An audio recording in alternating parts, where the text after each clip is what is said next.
uns nicht letztens in Stockholm getroffen? Nein, ich bin noch nie in Stockholm.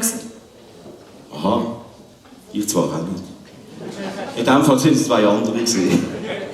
Aber sag mal, warum sind wir eigentlich da? Das Kuckuckzeitli findet doch sonst immer in der Aula statt. Ja, weisst, in der Aula ist es so, da dürfen wir maximal noch 180 Personen mit Bankettbestuhlung reinlassen, inklusive Personal, Service, Schauspieler und so weiter. Wäre ein bisschen knapp geworden, wegen dem sind wir da angegangen. Aber ist ja auch schön, schau mal, wie toll, dass die das dekoriert haben. Also ich finde das, mir gefällt das. Und weisst, wenn's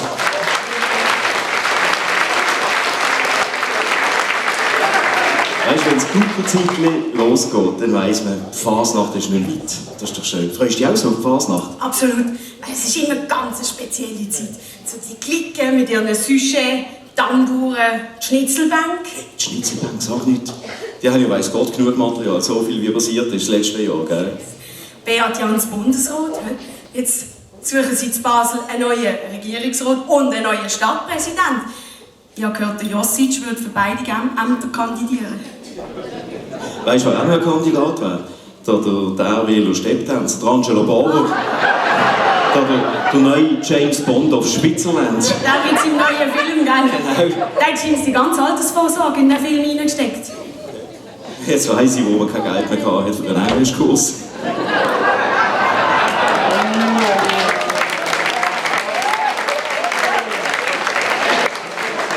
Aber das Programm dieses Jahr sieht auch wieder vielversprechend aus. Sag nicht, du hast ja gehört, gestern oben sei Standing Ovation gewesen. Es sind alle Leute aufgestanden und davon gelaufen. Nein, aber hast recht, das sieht wirklich super aus. Was gefällt dir am besten? Ich finde halt Ziegler immer super. Die Zieglerei, die gefällt mir wahnsinnig gut. Also Beziehungsstress und so. Ne? Das ist halt schwierig. Also wenn Beziehungen, wenn die Frau zum Beispiel sagt, weißt du eigentlich, was mir nicht passt? Dann ist Größe 36 vermutlich die falsche Antwort. Ja. Und hast du gewusst, dass ein Ehepaar, das mehr als 10 Jahre verheiratet ist, nur noch 5 Minuten am Tag miteinander redet? Mein Tipp: schwätzen eine Stunde am Stück, der andere 12 Tage frei. Aber was gefällt dir eigentlich am besten? Hey, das ist schwierig. Ich finde es extrem abwechslungsreich. Aber ich muss ehrlich sagen, weißt, ich habe so Witz und so ein bisschen Gags über den Erwin. Das finde ich halt immer schön. Zum Beispiel, wo steht die grösste Orgel vom Leimental? Ich weiss nicht. In Derwil über 10'000 Pfeifen.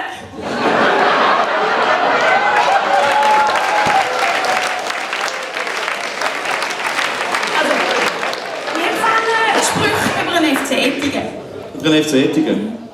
Du, ich habe gehört, der FC Ettingen, die haben dieses Jahr eine Frauenfußballmannschaft gegründet. Ah ja? Ja, genau. Und übrigens, weißt du, was der Unterschied ist zwischen dem FC Ettingen und Tinder? Ja. Bei Tinder gibt es wenigstens ab und zu einen attraktiven Match. Ach. Und weißt du, was der Unterschied ist zwischen FCB und einem Schreiner? Keine Ahnung. Als Schreiner kann man Meister werden. Und der Unterschied zwischen einem Fußballstar und einem Bankräuber? Hä? Der Bankräuber sagt, Geld oder ich schieße, und der Fußballer sagt, Geld oder ich schieße nicht. Tommy, wir reden viel zu schnell. Wieso? Es ist Tempo 30. Jo, Zeitungen ist Tempo 30. Hey, hast du das Schild gesehen, draussen vor der Schule auf der Straße? Bitte überfahren Sie die Schulkinder nicht. Hat einer drunter geschrieben, warten Sie lieber auf die Lehrer.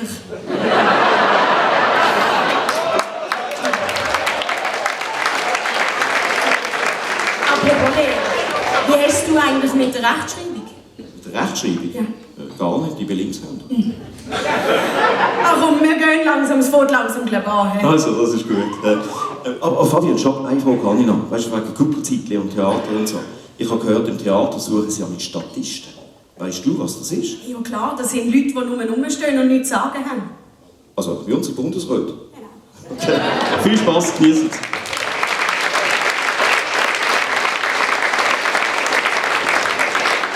Grüezi miteinander. So, jetzt fängt dann gerade das Kuckuckzeitli an und ich würde Ihnen noch gerne ein paar Informationen weitergeben. Wir spielen...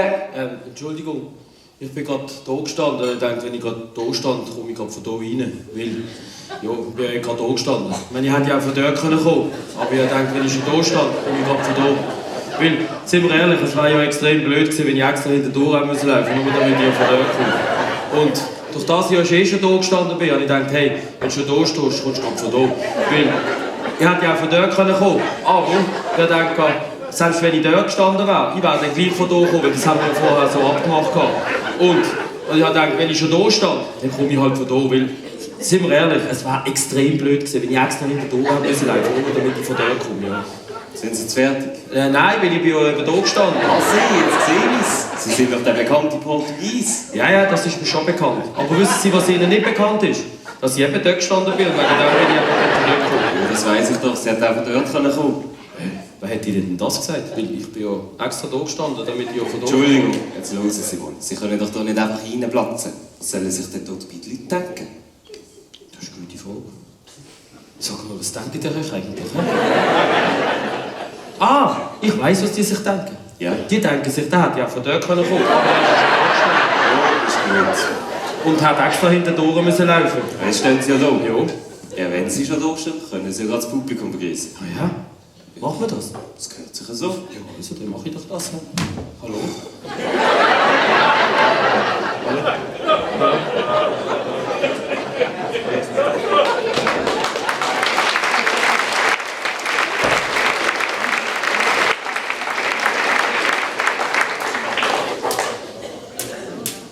Dann ich ins Dorf da auf dem Land, ist immer etwas los. Man macht ein Schwätzli miteinander und grüßt auf der Straße. Man freut sich das ganze Jahr so und weiß sich nie so weit. Fasnacht steht bald vor der Tür, es ist endlich Kuckuck-Zeit. Kuckuck.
Während der ganzen Wahlkampfvorbereitungen hat sich der Beat Jans immer wieder Auszeit genommen und sich inspirieren lassen. Scheint hat er immer wieder das letzte Guckerzeitchen auf YouTube angeschaut und hat eine richtige Freude daran gehabt. Ich gratuliere ihm herzlich zur Bundesratswahl. Viele Leute freuen sich jedes Jahr auf die neue Ausgabe vom Guckerzeitchen. Beat, wie ist das bei dir? So viele Menschen, die sich wirklich von Herzen auch freuen, das kann man gar nicht ausdrücken. Aber das ist etwas, was ich wirklich im Herz mitnehme und ich glaube, das wird mir Kraft geben für die ganze Amtszeit. Das Guckerzeitchen ist ja mittlerweile in der ganzen Region, auch in der Stadt Basel, sehr beliebt. Wie bist du denn dazu gekommen, das auf YouTube zu schauen? Woher kommt die Idee für das genau? Zum ersten Mal habe ich mich mit dieser Idee auseinandergesetzt und ich habe gemerkt, dass es in Basel wieder die Erwartung gibt. Als du das Guckerzeitchen zum ersten Mal geschaut hast, was hat das ausgelöst bei dir? Was ist in dir vorgegangen? Wie hat deine Gefühlswelt ausgesehen? Und was gefällt dir persönlich am Guckerzeitchen ganz besonders gut? Ja, ich meine, es ist unglaublich, man kann es nicht in Wort fassen, es kommen so viele Eindrücke auf einen rein und spüren, dass da unglaublich viel Zuversicht und Liebe da ist. Jetzt geht es ja dann gerade los. Das Publikum freut sich riesig auf die Ausgabe 2024. Und du hast noch beim OK vom Guckerzeitli deine persönlichen Wünsche für das Programm vorgetragen. Kannst du uns etwas über das Programm von diesem Jahr erzählen und wie schätzt du die Stimmung im Saal ein? Sie warten wirklich drauf. Sie wollen jetzt auch, dass wir rausgehen und dort noch ein paar Klicken und ein paar Fahnen und ich weiss nicht, was noch alles hätte können begrüßen. Das ist schon ein sehr schöner Moment. Danke vielmals für das tolle Interview und alles Gute.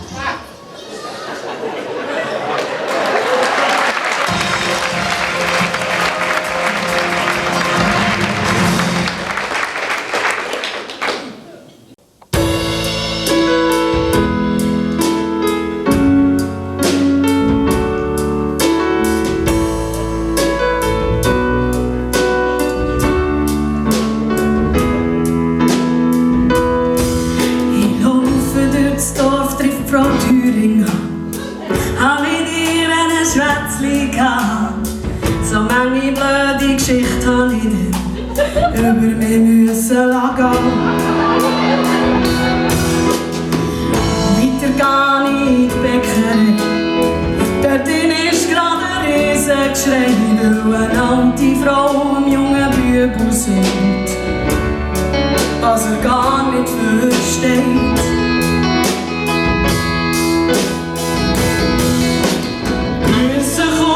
Hallo, im Dorf da grüßt es so, yeah, oh, wenn du nicht von hier bist, weil das Anstand ist, grüße und hallo, im Dorf da grüßt es so, yeah, oh, wenn du nicht von hier bist, weil das Anstand ist.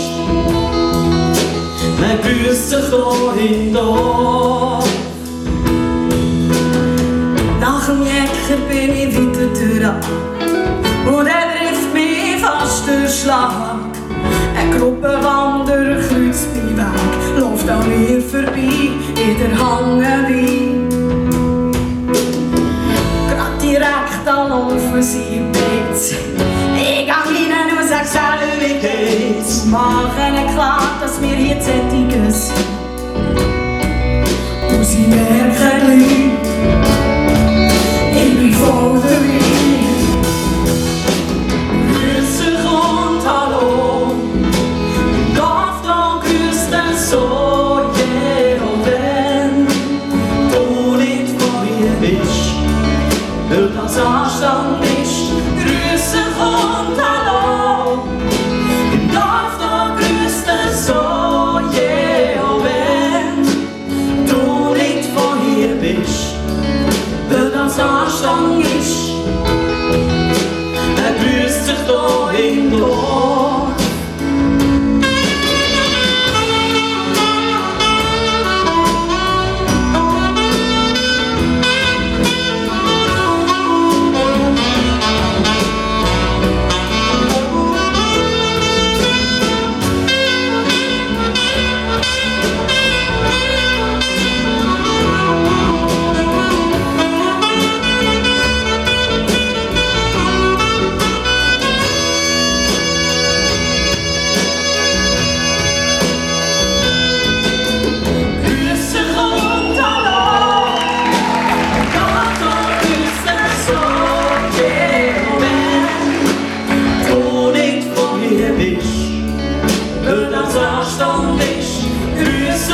Frau Grobmann, Wie bitte? Sie wären dran, Frau Grobmann. Kommen Sie? Der Herr Doktor wartet schon. No, gut.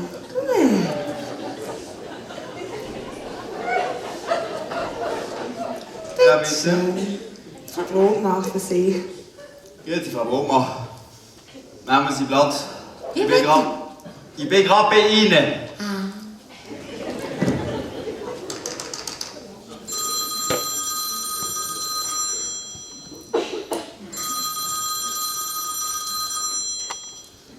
Ärztehaus Ettigen-Müller. Grüezi, Frau Döring. Um was geht's denn? Stopp, ganz langsam. Hättest du bitte noch was den Vornamen? Ruth. Sehr gut. Und die Adresse lautet? Am Stutzring 12. Jetzt habe ich sie gefunden, Frau Döring. Ja. Um was geht's denn? Um Ihre Mittelohrenentzündung. Nein. Jetzt nehmen Sie die Tröpfchen noch 1-2 Tage weiter und wenn es dann nicht besser wird, dann rufen Sie nochmal an und dann machen wir einen Termin ab mit dem Herrn Doktor. Ja. Also, gute Besserung. Ade. Also, da muss ich sagen, das, was Sie jetzt hier machen, das ist eine absolute Frechheit. Bitte? Ja, Sie stoßen da gegen jede Datenschutzbestimmungen. Ja, schauen Sie, hier innen am Wartsaal weiss jetzt jeder, dass Frau Döring-Ruth zum Vornamen heisst, dass sie im Stutzring 12 wohnt und dass sie wegen einer Mittelohrenentzündung da ist. Und das ist eine absolute Frechheit. Ja, ich kann doch... Ich sage Ihnen, das machen Sie mit mir nicht, weil sonst verklage ich Sie und auch das ganze Ärztehaus. Da können Sie sicher sein. Gut, ja. Dankeschön. Jawohl. Ich merke mir's. Gern. Jetzt wäre ja die nächste Patientin dran, aber aufgrund vom Datenschutz darf ich ihren Namen nicht sagen. Es ist die Frau mit den Hämorrhoiden und erst noch aus Darwin. Also das ist eine absolute Frechheit. So etwas muss ich mir doch gar nicht gefallen lassen. Sie können mir, ich kann. So lernt sich's warten, jetzt immer schnell. So. Frau Brotmann, lassen wir mal schauen, was bei Ihrem Labor rausgekommen ist. Ja, Frau Brotmann, Sie haben eine Thrombose. Wie bitte? Eine Thrombose! Und das müssen wir operieren.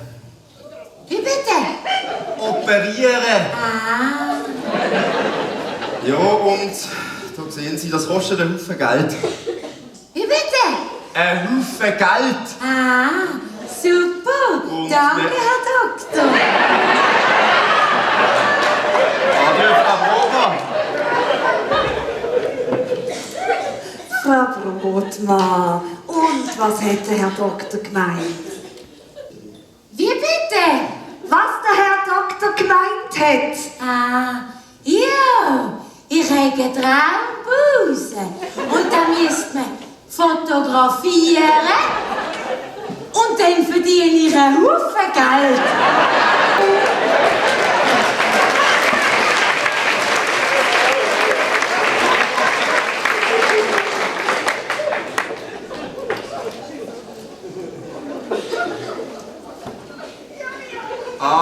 Ja. Ein krummes Rückgrat. Lindner. Aha. Dank wieder zu viel vor dem Buchladen am Ecke gestanden. Busenverein. Klassische Busenverteilitis.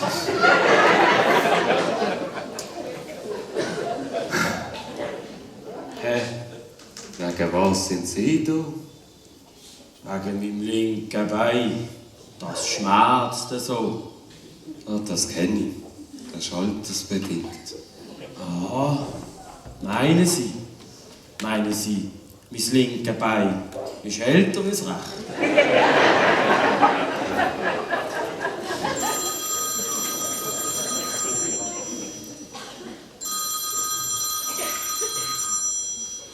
Ärztehaus Ettigen, Müller? Frau Stöckli, Moment, ganz langsam. Was ist passiert? Hat er nicht gemacht? jetzt weiss ich auch nicht, wie weiter.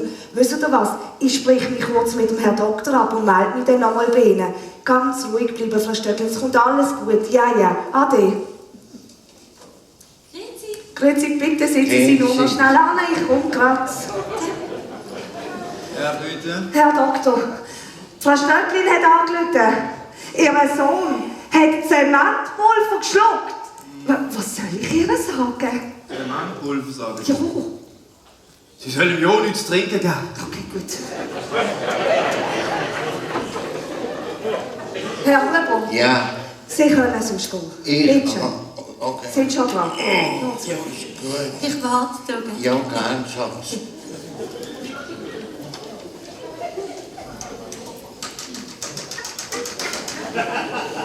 Herr Huber, guten Tag. Herr Doktor. Nehmen Sie Platz, wo druckt der Schuh? Ja, gern. Ja, wissen Sie, Herr Doktor, ich kann die Nacht nicht schlafen. Aha, und warum nicht? Ich habe Nachtschicht. So. Aber, Herr Doktor. Ja. Wie könnte ich Hunderte werden? 100? Ja. Ja, rauchen Sie? Nein. Nicht. Trinken Sie Alkohol? Nein. Nicht. Ja, gehen Sie spät ins Bett? Nein, immer mit den Hühnern. Mhm. Haben Sie Frauengeschichte? Nein, geht's noch? Sicher nicht, in meinem Alter. Wieso wollen Sie denn so alt werden? Ja, aber Herr Doktor, haben Sie mir keinen Tipp, wenn ich länger könnte leben? Doch, Herr Huber, die Sie heiraten. Das bin ich ja schon. Ah, und jetzt lebe ich länger. Nein, das nicht. Aber es kommt Ihnen so vor. So, jetzt sind Sie ja schon einmal da. Jetzt werden wir schauen, was Ihnen fehlt. Ja. Machen Sie einmal an. B. Ist immer ein Spassvogel. Ich bin ein kleiner Steiniker. Ja, kein Problem, wir probieren es nochmal. A. Ja, Herr Huber. Ja. Sie gefallen mir gar nicht. Ja, die sind auch nicht gerade eine Schönheit.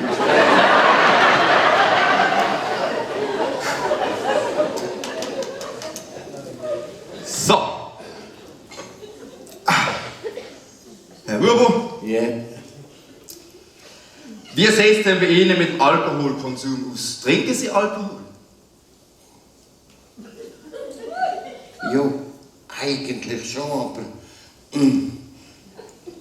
Was hat man anzubieten? Also bitte. Ja, und so mit dem Kaffee. Wie sieht es bei Ihrem Kaffeekonsum aus? Ja, also 10 trinke ich mindestens am Tag. Was? 10 Kaffee? Ja. Da fragen Sie sich wegen Schlafproblem. Ja, wisst ihr, Herr Doktor, das ist so. Ich zähle bis 3 und dann schlafe ich meistens ein. Hoppla, nur bis 3? Ja, manchmal zähle ich auch bis um 3:30. Nein, also Herr Huber, Sie sind ja schon einmal da gewesen. Ja, genau, vor 5 Jahren, das stimmt. Und da hat er mir gesagt, ich habe nur noch ein halbes Jahr zu leben. Und jetzt bin ich immer noch da. Ja, ich sehe es. Dann sind Sie falsch behandelt worden. Aber ich muss Sie jetzt gar nicht weiter untersuchen. Ich sehe schon, was Sie haben. Ah, ja. Sie leiden an einer postbrachialen Erweiterung vom Oberbauch. Jesus Gott. Und was bedeutet das? Sie haben Bleigen. Ah ja, und jetzt? Das ist gar nicht weiter schlimm. Jetzt trinken Sie mal 4 Wochen kein Alkohol und dann schauen wir, ob sich Ihre Situation verbessert. Aber Herr Doktor, könnte ich nicht 4 Wochen doppelt so viel Alkohol trinken und dann sehen wir, ob es sich verschlechtert hat? Nein, das geht nicht. So. Und schauen Sie, Herr Huber. Ja. Ich gebe Ihnen jetzt hier noch das Zäpfchen mit. Nehmen Sie das Ja. Nach Anleitung. Aha. Und dann wird es besser. Also, Jetzt wünsche ich Ihnen noch eine gute Besserung und einen schönen Tag. ist gut. Adi, Herr Doktor. Adieu, Herr Huber. Kommen Sie gut heim.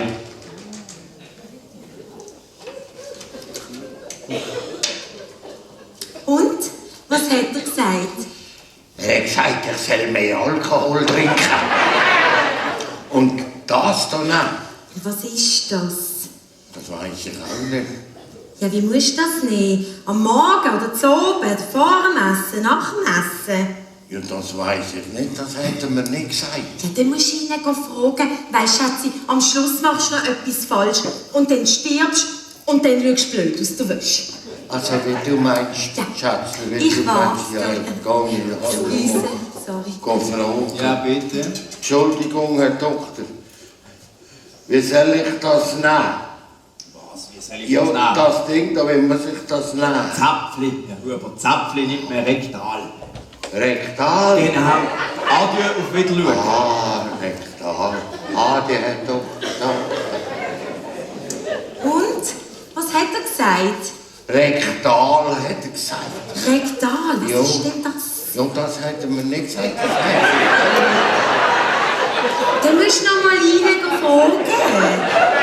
Ja, du meinst es? Ja, sicher. Du musst doch wissen, wie die Dingernamen ist. Ich muss wirklich. Ja, ich warte.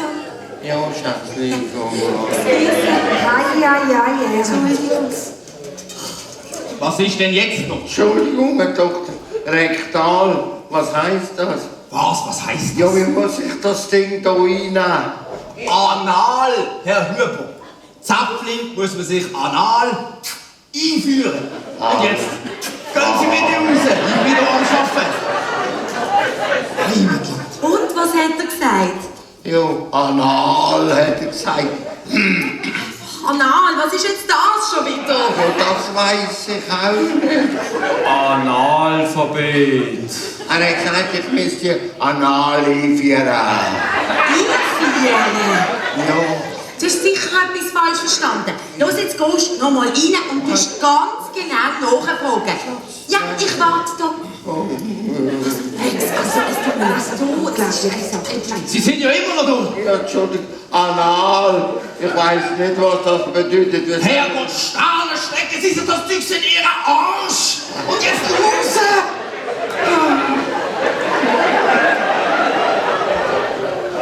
Was ist denn jetzt? Ja, jetzt ist er hässig.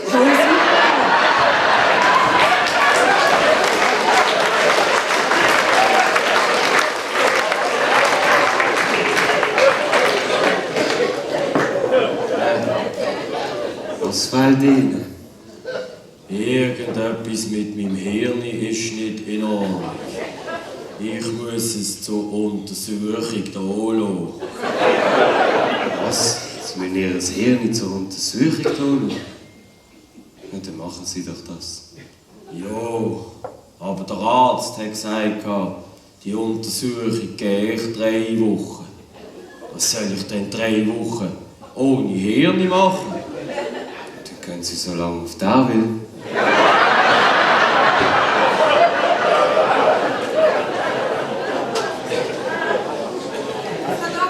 Hallo, Herr Doktor, Sie, Notfall, bitte. Frau Kuhn, hallo, schon wieder Sie. Kann ich gerade rein? Selbstverständlich, Frau Wurst. Oh, bitte, Herr Dr. Kuhn. Herr Doktor.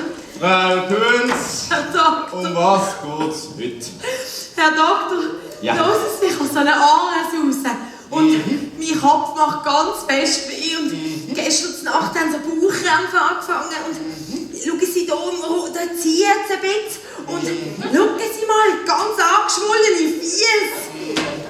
Herr Doktor, können Sie mir sagen, was mir fehlt? Was soll Ihnen fehlen? Ja. Sie haben ja schon alles. Aber, Frau Künz, ich glaube, als allererstes müssen wir mal Ihren Ausschlag behandeln. Ja, da hätte ich gern zuerst noch eine zweite Meinung. Eine Zweitmeinung? Ja. Ja, also zum Kaffee sollte es ja wieder mal geben. So, schauen Sie, Frau Künz. Ich gebe Ihnen jetzt hier die Salbe mit. Reiben Sie die einfach 1 Zentimeter dick auf Ihren Ausschlag. Dann sehen Sie ihn. So. Und sonst, so, Frau Gutz, wie sieht es bei Ihnen aus mit Bewegung? Machen Sie Sport? Zählt hier Sex dazu? Ja, natürlich. Dann mache ich keinen Sport. Sehen Sie, das sieht man eben ein bisschen. Sie haben eben ein bisschen Übergewicht, Frau Gutz. Herr Doktor, ich weiss, mit meinem Umfang müsste ich etwa 2 Meter groß sein. Aber sehen Sie, es ist so zum Verzweifeln. Ich kann so viel essen, wie ich will. Ich tue einfach nicht mehr wachsen. Das ist aber gar nicht weiter schlimm, Frau Gutz. Bei Ihrer Masse, bei Ihrem Übergewicht, hilft schon leichte Gymnastik. Oh nein, so Liegestütze und so. Nein. Es reicht schon, wenn Sie mit dem Kopf schütteln, wenn Ihnen jemand etwas zu essen anbietet. So. Frau Gutz, ich verordne Ihnen eine strenge Diät. Ah, super. Vor oder nach dem Essen, Herr Doktor? Schauen Sie, ich gebe Ihnen hier jetzt das Rezept. Danke vielmals, Sie auch so gerne kochen wie ich. Super. Wissen Sie, mir hat ja mal ein anderer Arzt eine Pizza verschrieben. Welchen anderen Arzt? Der Dr. Oetker. Aber Herr Doktor, was machen wir denn jetzt wegen meinen anderen Sachen? Genau. Ja, diesbezüglich ist gut, sind Sie heute zu mir gekommen. Gerade noch rechtzeitig. Ja, ist das so schlimm? Nein, das nicht. Ja. Aber morgen war es wieder von allein weg. Ah, so Glück. Und dann hätte ich noch eine letzte Frage, wenn ich gerade da bin, Herr Doktor. Ja, bitte. Ich habe letzte Woche ein 20er-Nötchen verschluckt. 20er-Nötchen? Das ist mir jetzt ein bisschen peinlich. Was passiert? Und seither, wenn ich aufs WC gehe, da kommt nur noch Münze raus. Können Sie mir sagen, was das ist? Das ist ganz normal, Frau Gutz. Sie sind in der Wechseljahr. Yes.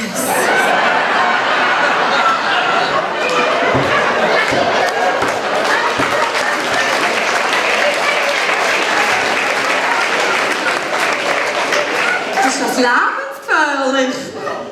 Nein. Wenn es lebensgefährlich war, hätte ich Ihnen die Rechnung schon lange geschickt. Apropos Rechnung. Wieso haben Sie eigentlich die letzte Rechnung ungeöffnet wieder zurückgeschickt? Ja, was soll ich sagen, Herr Doktor? Sie haben mir das letzte Mal jegliche Aufregung verboten. Ich fühle mich schon wieder viel, viel besser. Vielen Dank, auf Wiederhören. Ade. Auf Wiedersehen. Frau Gutz. Das ist jetzt schnell gegangen. Entschuldigung, Herr Doktor. Ja. Der Herr Stribi hat angerufen. Ah, Stribi. Ja, er braucht eine Bestätigung, dass er krank ist. Stribi. Was fehlt denn denn? Ja, eben. Die Bestätigung.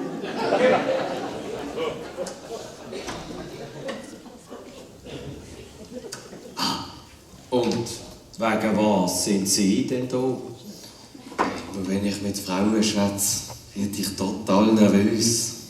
Ja, haben Sie das beim Sex auch? Nein, dann bin ich dann immer allein. Sie, der Arzt hat mich schon 3-mal wegen einer Rechnung gemahnt. Dann machen Sie ihn doch mal auf seine Schweigepflicht aufmerksam. Sagen Sie mal, was machen Sie denn so beruflich? Jeden Tag mit dir. Wow. Sie haben aber ein grosses Herz. Was machen Sie denn genau? Ich bin Metzger. Röster! Ja, Herr Doktor. Haben Sie im Herrn Grabers Blut schon genommen? Ja, aber mehr als 6 Liter habe ich aus dem einfach nicht rausbekommen. Was? Ja, geht auch zu da in Ihrem Haus. Nicht Ihrem Haus. Ärztehaus.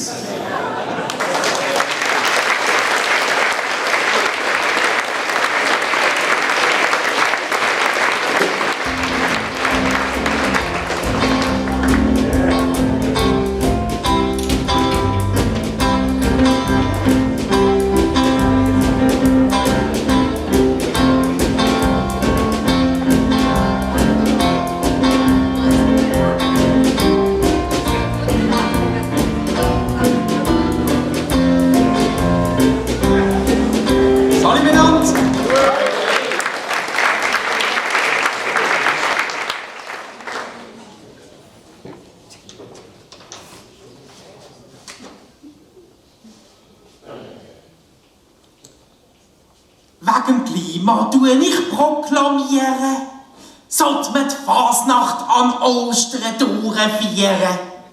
Am Karfreitag neu der Morgenstreich, am Ostermäntigsende, es wär kein Seich. Ein Jahrhundert Fasnacht, weisst wie schön, wenn alle Schwoben dann am Gotthard stehen.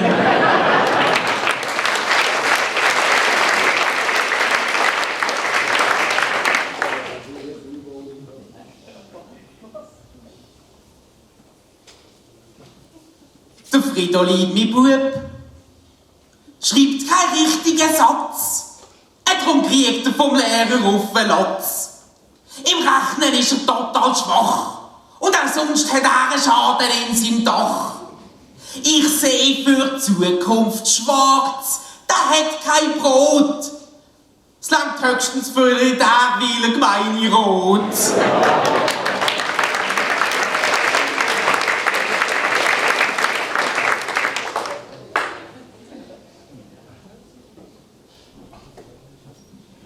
Bei der katholischen Kirche, dort gibt es Gestalten, die brauchen die Hände nicht nur zum Entfalten. Der Papst hat schnell eine Lösung gefunden und denen die Lust grad unterbunden. Bei der Bischofskonferenz gibt's jetzt am 9. keine Fodi-Weckli mehr zum 9.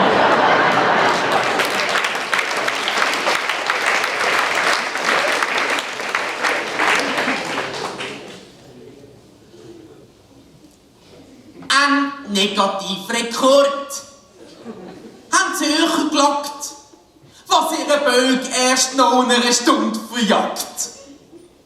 Sie warten und warten und warten und warten. Sie warten im Kreisli, ganz gespannt, wie es warten. Dann vertätscht's der Bög. Ja, und weisst wieso?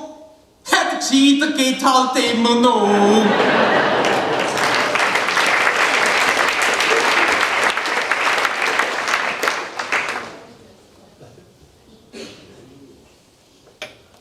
Da muss ich ein bisschen leislicher singen.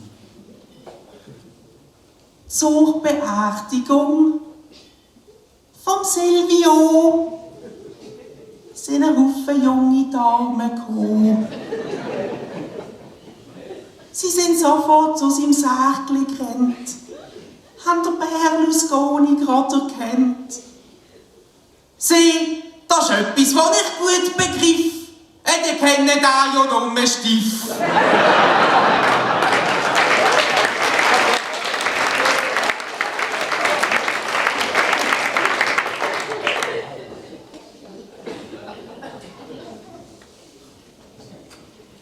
Hirnerschütterung, ein verbogener Zinken, das Essen ein paar Tage nur als Trinken, 6 Rippen gequetscht, 4 Ploppen Dusch.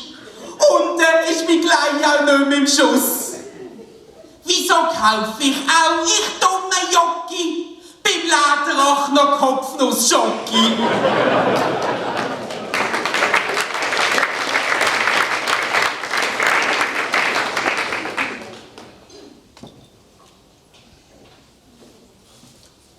Ein Rückwärtssalto, ganze Straube.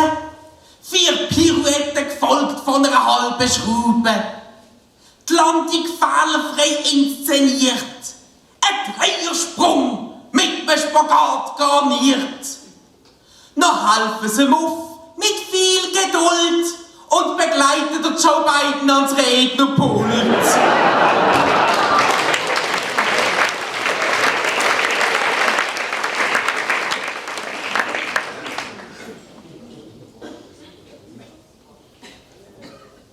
Mein Bub, der Fridolin, hab ich's schon erzählt, hat beim Christkindli so eine Barbie bestellt. Eine pinkige Kleid mit pinkigen Schuhen und schöne blonde Haare dazu. Aber weil er ständig flucht und zwängt, hat's halt nur für ein Martullo-Büppli gelangt.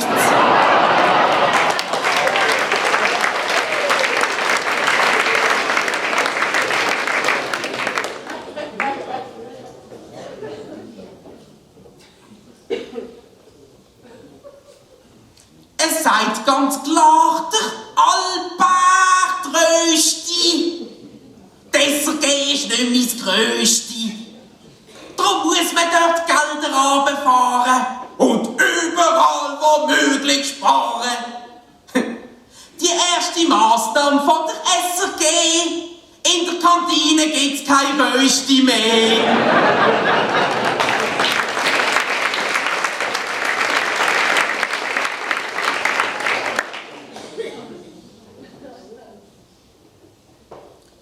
Hinter dieser Scheinfassade hat's einen riesengroßen Schaden. Finanziell kaputt, das weiss man doch. Gewisse sagen, es sei ein Loch. Ich schwätz nicht vom Globus beim Marktplatz unten, hab auch kein Foto vom Tage gefunden.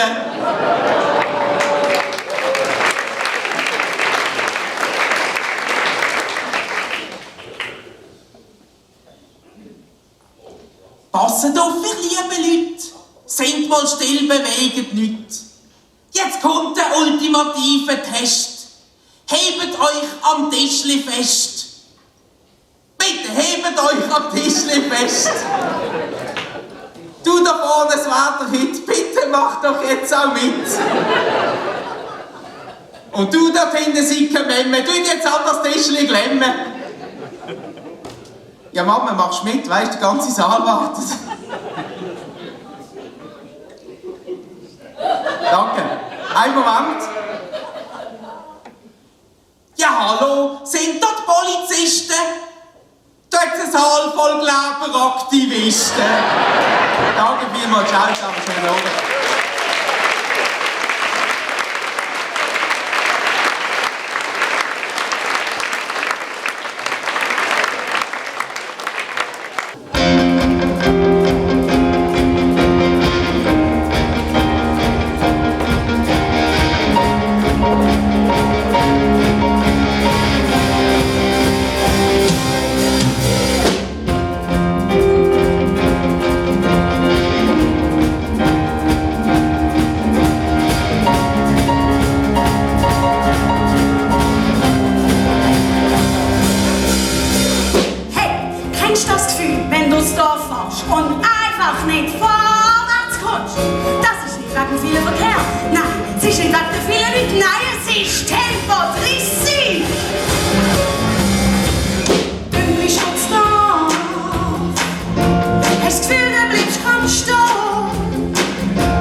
Los, Willi.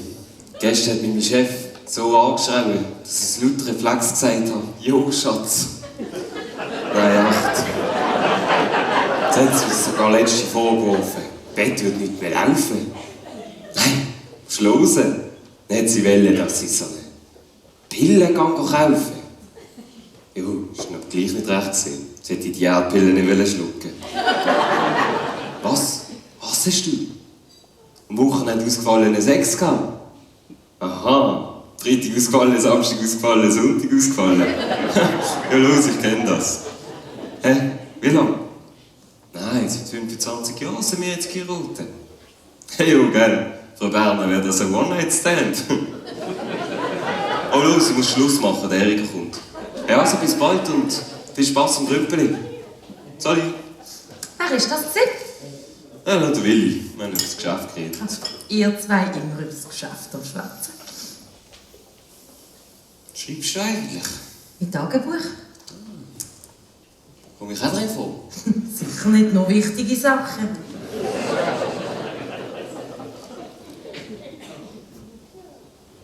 Sag mal, was hast du eigentlich ein BH? Ist doch gar nicht, was du streiten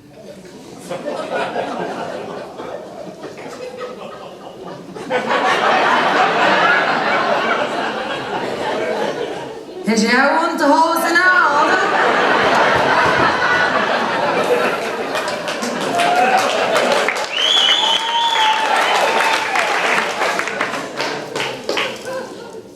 Oh, schau da. Das ist ein Artikel über einen Angela Bohrer. Hast du den Stepptänzer, der Schauspielert? Weißt du eigentlich, was ein arbeitsloser Schauspieler macht? Nein, was? Er spielt keine Rolle. Kann man sich ja nicht konzentrieren, wenn du ständig unterbrichst, Scherenwort. Freddy, weißt du, was steht in meinem Horoskop drin?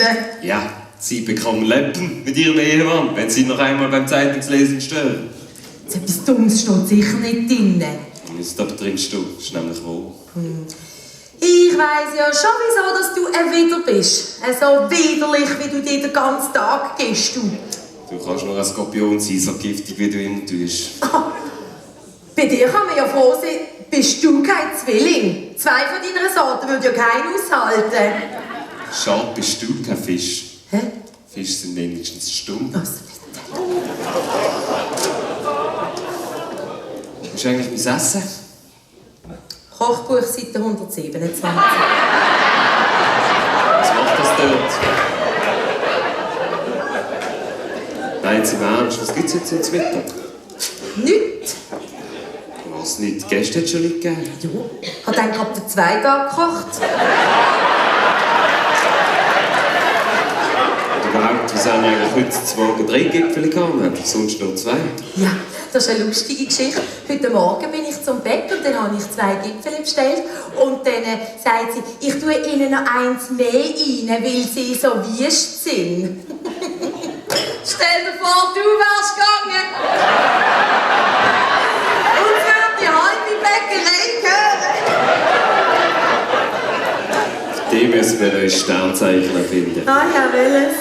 Giftzwerg. Freddy, du bist so gemein zu mir. Was würdest du machen, wenn ich jetzt einfach morgen mit einem anderen Mann abhaue? Würde ich ihn fragen, wieso er nicht schon früher gekommen ist. Hey, also wirklich? Früher bist du noch zärtlich zu mir. Hast du mir sogar über das Kinn gestrichen. Ja, dort hast du ja noch eins gehabt.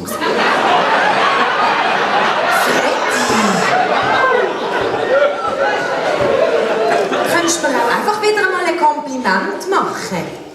Ein Kompliment. Ja. Du bist die hübscheste Frau auf dieser Welt. Aha. Freddy.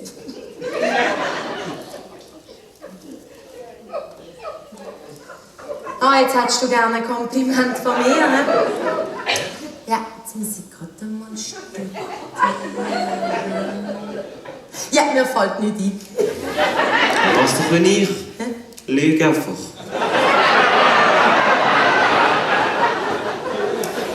Freddy, hat dir schon mal jemand gesagt, was für ein außerordentlich intelligenter Mann du bist? Nein. Ja, würde mich fragen, wieso. Schau, Erika, in diesem Horoskop steht doch immer nur dummes Zeug.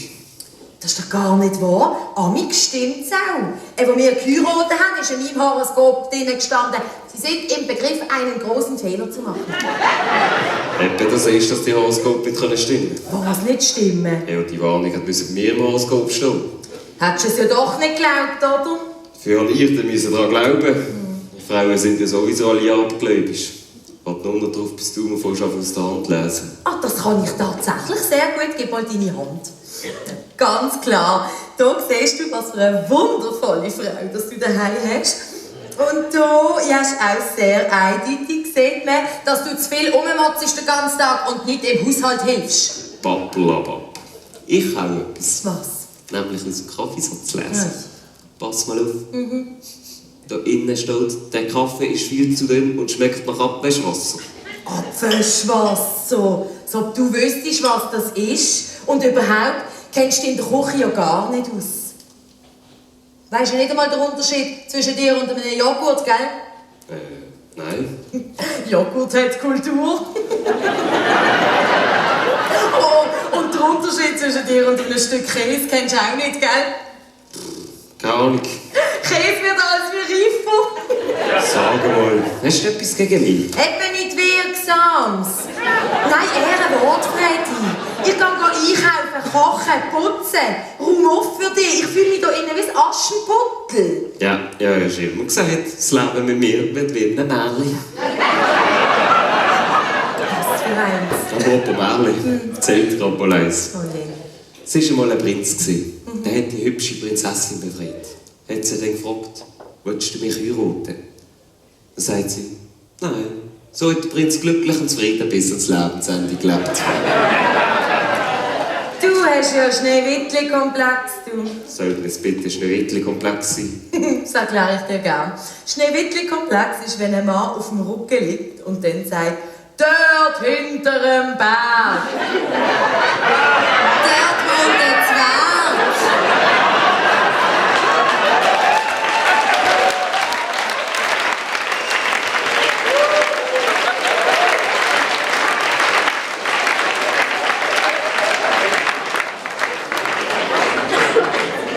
Diego, komm jetzt. Diego, komm jetzt. Seid zusammen. Vielleicht wisst ihr das noch nicht, aber der Diego hat ja eine Schönheitsoperation gehabt und er getraut sich noch nicht ganz. Diego, komm jetzt. Er ist... Lacht nicht, bitte. Schau, niemand lacht. Diego. Das ist natürlich ein Witz, das stand schon noch wahr.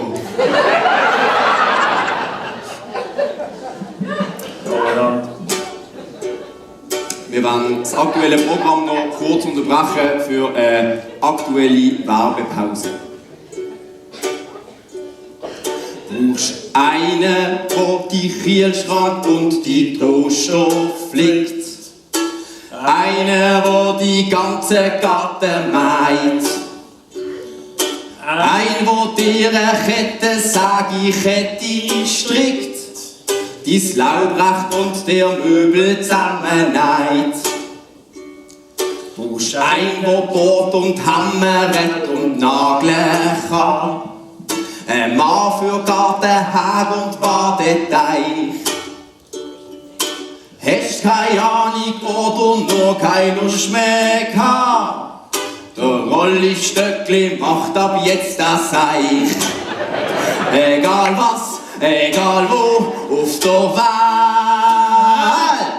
Der Rolli-Stöckli macht's jetzt für Geld. Brauchst ein, der Fugen füllt und deine Löcher stopft. Eine, der die Riemen richtig ölt. Ein, der Hand anlegt, wenn die Käfer tropft. Eine, was dir besorgt, wenn dir mal etwas fehlt. Egal was, egal wo, auf der Welt. Der Rolli-Stöckli macht's jetzt für Geld. Brauchst ein, der schwitzt und schufelt und die Platz enteist. Ein Praktiker, der hilft, wenn's nur mehr geht. Ein, wo deine Frau daheim in die Schranke weist und wenn's muss sie für dich die Nachbar zusammenschlägt. Egal was, egal wo, auf der Welt, Rolli Stöckli macht's jetzt für Geld. Rolli hi, Rolli da, Rolli dort. La la la la, Rolli works. La la la la, Rolli works. So.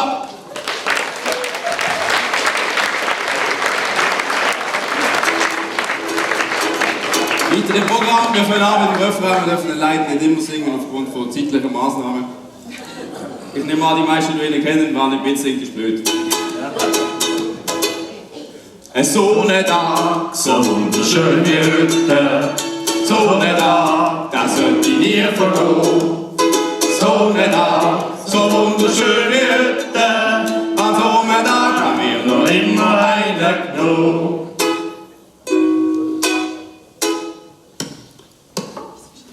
Der Fehler und der Rolf haben sich zum Jäger briefen lassen.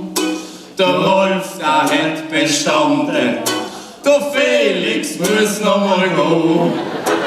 Der selber schuld, das kommt davon. Du himmelsfaule Haufen, wenn meinst, es langt statt zu lernen, einfach Jägermeister zu rufen.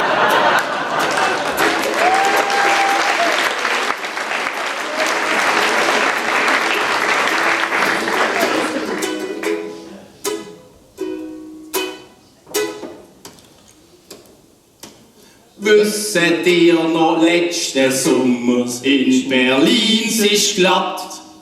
Eine Löwin ist durch die Gasse gestreift, im Zentrum vor der Stadt. Das Tier seid denn an Hunger gestorben, ohne Schluck und Biss. Da stirb ich lieber, heig sie gesagt, als dass ich Schwoben friss.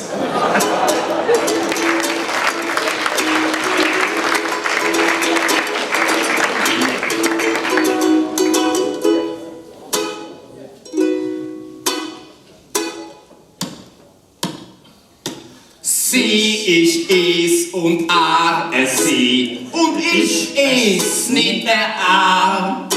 Ja, heute kannst du nicht aufs Äußere gehen, zum Wissen, was ist wer.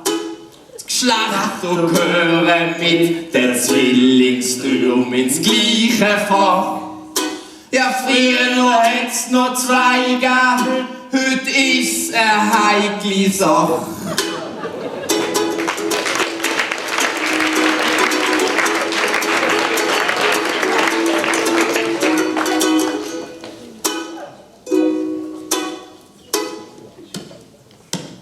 In der Schanzgasse heigen Asylschaman mit dem Teufel gehandelt, heim Autos dort am Strassenrand in grosse Feuer verwandelt.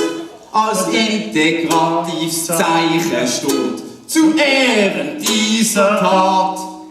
Als Denkmal neu beim Fürstenstein ein Haschisch-Automat.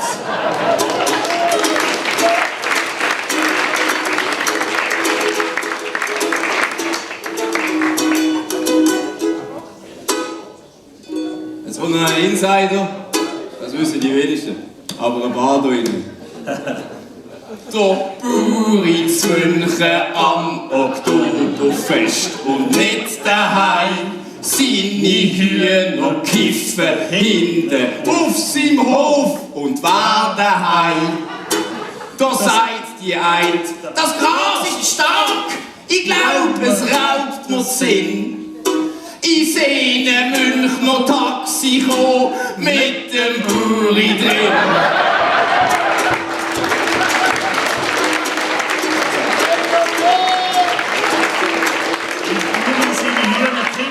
Nein, es ist alle vergriffen.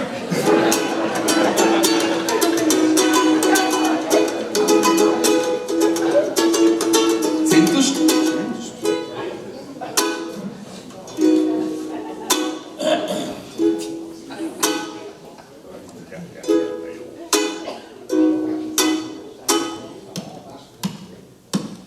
im ganzen Dorf eine Sau tut. Eine riesengroße Panik. Man flüchtet aus der Vogue, Szene wie aus der Titanic. Es brennt, es tränen die Augen. Alle Menschen schreien. Der Flamme sieht man keine, nein, der Brunnen hat ein Lokal.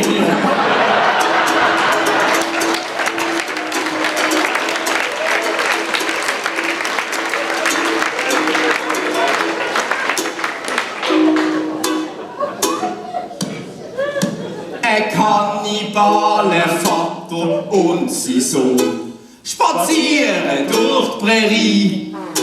Da rennt eine heisse, hübsche, junge, nackte Frau vorbei. Der Sohn meint, komm, die Brötler, die geben üppig Futter. Der Alt sagt, nein, die nehmen wir heim und fressen deine Mutter. So eine da, so wunderschön wie heute.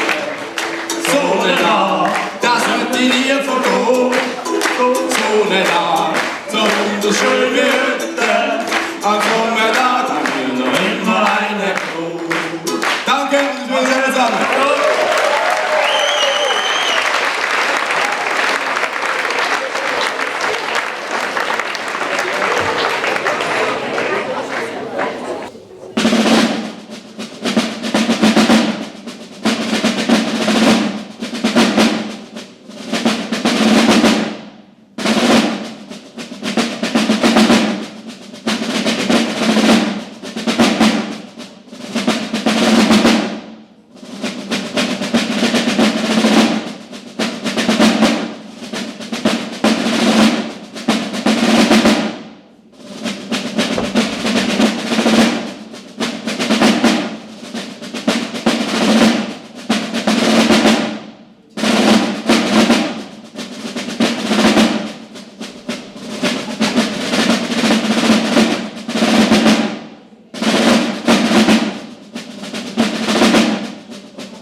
Hast du gestern Abend gesungen?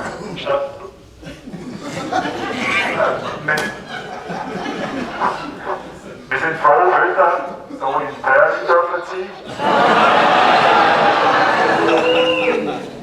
Entschuldigung, in Bern dürfen sein.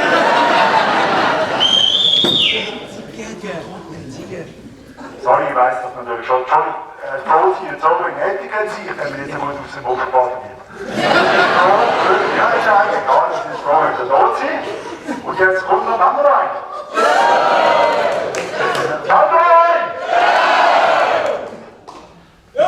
Ein traditioneller, das könnte ich ganz oben machen. Ein traditioneller oder ein zum Mitsingen? Mitsingen ist gut. Bin ich stopp. Gut, Richter. Einmal aufrichten. Ja, nicht nebeneinander. Kommen wir ein bisschen voneinander, das ist genug. Ja, so ist nicht schlecht. Ja, gut, danke.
dir singen. Der Text ist nicht ganz ohne. Ich mache vor, ich mache nach, okay? Er geht La, La, La, La, La, La, La, La, La, La. Hey, Amen.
Erika Zickl. Monika, hi! Sind ihr zurück aus Mallorca, ja? Hä? Sag mal, brillst du? Nein. Was? Hat er nicht gesagt? Nein, Birgit, das können wir nicht machen. Nein, Birgit, spinne dir. Birgit, bitte, los mir zu... Aufgehängt. Du, Erika. Ja. Weißt du, wo meine Flasche Schnaps ist? Weißt du, die von Brosi, die ich von Philipp für Geburtstag geschenkt bekommen habe? Würde ich jetzt aber gerne mal ausprobieren. Alfred, Birgit hat gerade angerufen. Ah, sind Sie zurück aus der Flitterwoche? Sie lassen sich scheiden. Was? Die haben doch erst noch geheiratet. Ja, der Rolf hat am Pool so blöde Sprüche über ihre Bauchfalten gemacht. Bauchfalten? Ja, Schwimmring halt. Sie meint, mit so einem unsensiblen Mann können sie nicht zusammenleben. Ah, die soll jetzt empfindlich tun. Hat die wirklich so Schwimmring? Ja, normal halt. Und der Rolf ist halt manchmal ein bisschen trampel. Ja, also weisst, er muss ja gerade etwas sagen mit seinem Riesenranzen. Ich sag dir eins, Freddy. Der zieht den Bauch ein, wenn er auf die Waage steht. Das nützt doch nicht. Wegen dem ist er auch nicht leicht. Nein, aber sonst seht ihr doch die Anzeige von der Waage nicht. Nein, Freddy, ich sag dir eins. Der sieht seine eigenen Fies nicht. Und Birgit eben schon. Ja. Auch nur, wenn sie ihre Brüste auf die Seite schiebt. Das ist nicht lustig. Nein, ehrlich. Zuerst feiern die so eine riesen Hochzeit. Ich doppelt bin an der Trauzeit gesehen und jetzt das. Ja, und Freddy, unser Hochzeitsgeschenk. Wir haben doch denen 250 Franken ins Gouverne da. Ja, und jetzt? Ja, also, wenn die sich nach 2 Wochen scheiden, dann können wir das Geld wieder zurückfordern. Du hast eigentlich recht. Gell, du, da läuten wir jetzt gerade an, das verlangst du jetzt zurück. Aha, nein. Das kannst du nicht. Aber sicher kannst du das machen. Das Geld war zwecksgebunden, anstatt für eine glückliche Ehe. Jo, aber der Start ist ja schon um. Ich könnte jetzt wirklich ein Schnäpschen rauchen. Wo habe ich denn die Flasche? Gut, dann lüte ich halt an. Ah nein, also komm, lass mich schnell. Ich will zuerst mal wissen, was eigentlich los ist. Rolf, oi, das ist der Freddy, die Trauzeuge. Ich sage mal, 14 Tage lernt euch wieder scheiden, wegen ein paar Bauchröllchen. Was sagt er? Ich wollte noch einen Witz machen, weil ich können wissen, dass sie keinen Humor hat. Sag mal, er soll über seinen eigenen Bauch lachen. Los, Rolf, du sollst die eigene... Nein, also, Rolf, jetzt hörst du mir einmal zu. Du steckst dir ja deine Frikadelle gerade vorne und hinten gleichzeitig in... Also hinten hat meines Wissens noch nie Frikadellen reingesteckt. Durchheben, Rolf, durchheben. Ja, mit der Erika hast du etwa 25 lange Jahre durchheben. Was heisst da lange Jahre und durchheben? Nein, ehrlich, zuerst feiern wir so eine riesen Hochzeit mit Stretch-Limousinen. Und der weisse Taube, den wir ins Weissweinglas reingeschissen haben. Und du weisst ja, mit Erika und ich würde es nie geben für eure Hochzeit. Mit viel Liebe. Und auch finanziell. Jetzt sag das wegen dem Geld. Das kannst du nicht machen. Doch, natürlich kannst du das machen. Rolf, hallo, kannst du... Aufgehängt. Erika, bitte, jetzt hör doch mal auf mit dem Geld. Ich will nicht, dass wir so bünzlig da stehen. Das ist doch nicht bünzlig. Wenn die sich nach 2 Wochen scheiden lassen, können wir unsere 250 Franken wieder zurückverlangen. Ja, das Geld haben sie doch sicher schon lange in Mallorca ausgegeben. Mallorca. Und hallo, wir sind in unseren Flitterwochen auf Derwil. Und das war jetzt wirklich keine Erholung. Jo, aber das ist schon lange her. Erika, bitte, geh doch schnell raus, dann kann ich noch mal in Ruhe mit dem Rolf telefonieren. Nein, will aber nicht hören. Nein, das kann ich jetzt wirklich nicht brauchen. Geh meinen Schnaps suchen. Dann sagst du aber das wegen dem Geld. Jo. Oh, Schatz, ich weiss die Nummer nicht auswendig. Das würdest du auch ohne mich machen. Dankeschön. Bitte. Suche jetzt meinen Schnaps. Rolf, ja, du, selbst fast noch einen Ehestreit miteinander bekommen. Was? Birgit hat sich im Keller eingesperrt, brillt und frisst alle Bombschips weg. Du Rolf, wenn die Bombschips leer sind, kommt sie dann schon wieder von alleine rauf. Jo, Frauen sind halt einfach anders nachtragend. Gerade wenn es um Bauchröllchen geht. Aber weisst du, Rolf, so einer Situation, wenn wir halt einfach am gescheitern sind, wir Männer. Ja, auch wenn Birgit schuld ist. Bei uns ist auch immer der Erika schuld. Was bin ich? Fast immer. Ja, manchmal selten halt. Du weißt es. Wolf, los. Eine Ehe ist keine Wellness-Oase. Eine Ehe ist Stress pur. Eine Sisyphus versorgt. Die Ehe mit mir ist Stress pur. Erika, bitte, ich bin doch jetzt am Telefonieren. Eine Fidibus-Arbeit. Normalerweise nicht, aber manchmal schon. Aha, und wenn genau? Ja, also, Rolf Bartels. Also jetzt zum Beispiel. Jetzt gerade ist Stress pur. Erika, bitte, wir können gerade weiter streiten, Märkte, wo wir gesehen sind. Sie glauben, ich spinne? Rolf, eins wollte ich noch sagen. In unserem Alter muss man noch immer Fragen haben, während es dann mal pflegen tut. Etwa, gell, das hast du doch auch schon mal überlegt. Wer ist denn für uns da? Also, mir längt's. Ich tue dich verloren. Was? Bei diesem Sauwetter? Rolf, heute geht zurück, wenn ich die Erika wieder eingefangen habe. Erika, bitte, wir wollten gerade wieder weiter streiten. Komm, was sind wir gesehen? Du bist also nur da bei mir, damit du später eine Alterspflegerin hast. Nein, natürlich auch umgekehrt. Das ist noch der Bügelmantels.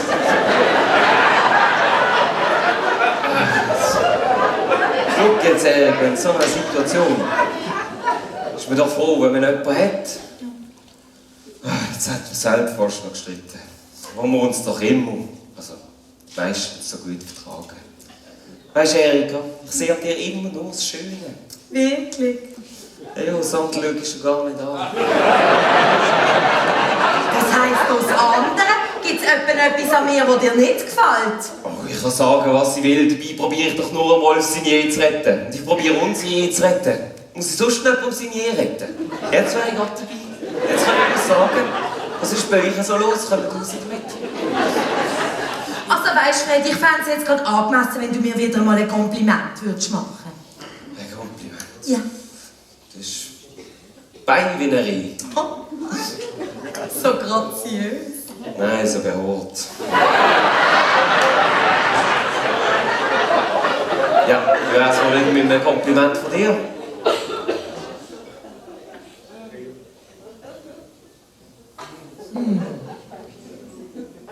Frau Ziegler, bitte, der nächste Schnitzelband wartet hinter der Bühne. Ja, wenn mir nicht einfällt. So, mir längt's jetzt. Ich rufe jetzt selber beim Rolf an und verlange unser Geld zurück. Rolf, sag da ist noch mal die Erika. Jetzt hörst du mir mal ganz genau zu.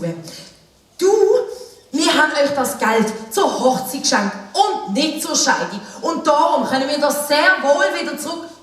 Was? Ihr seid wieder zusammen? Das sagst doch du nur, damit du das Geld nicht zurückzahlen musst. Was, Rolf, wir sind wieder zusammen? Du, zocken die zusammen im Keller und essen Baumschiss? Also Rolf, unter diesen Umständen wird Erika natürlich das Geld nicht zurückhaben. Nein, Erika freut sich natürlich auch für euch. Gell, Erika? Ja, Rolf, nein, super! Ja, nein, das ist so schön, sind wir wieder zusammen, ja. Nein, in dem Moment können das Geld behalten, ja, natürlich. Ja, die ganzen 300 Franken... Das sind doch nur 250 Franken. Rolf, 300 sind da drin gewesen. Ja, wir rufen gerade noch mal zurück. Hast du heimlich noch mal ein 50er mehr in das Kuvert rein da? Ja, ich halt nicht so genau unsere Welle da stehen. Nein.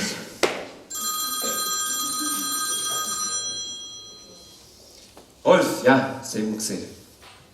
Ah, wir haben nachher zu Ihnen zum Essen kommen. Würden Sie uns noch ein paar Tipps geben, wie man sich schnell wieder versöhnen kann? Rolf, ich muss jetzt gleich mal fragen. Wie haben jetzt du und Birgit euch so schnell wieder vertragen? Ah.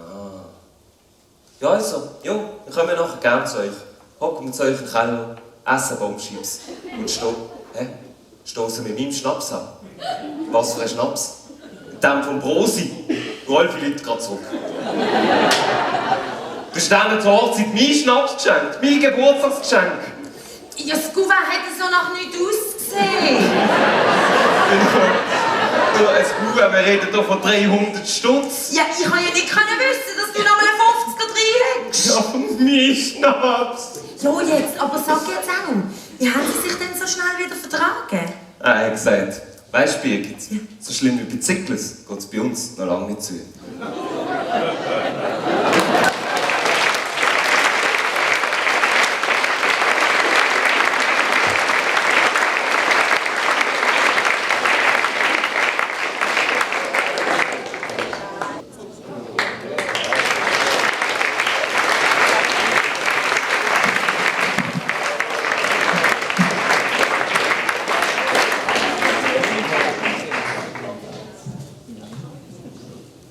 So, alle zusammen.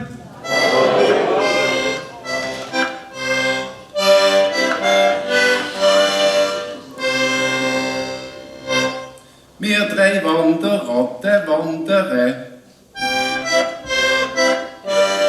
von einer Gemeinde zur anderen. Nur um da will das nicht gelogen, machen wir einen grossen Bogen.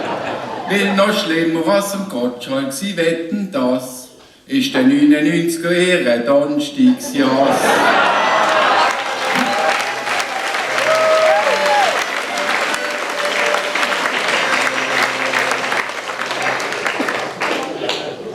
Eine Ode Cologne macht einen toten Hund, wo der ein bissiger Duft entgegenkommt. Dazu ein Topfhelm von den Eidgenossen und ein Keuschheitsgürtel gut verschlossen. Alle diese Sachen trage ich Fang, wenn ich in eine katholische Kirche gehe.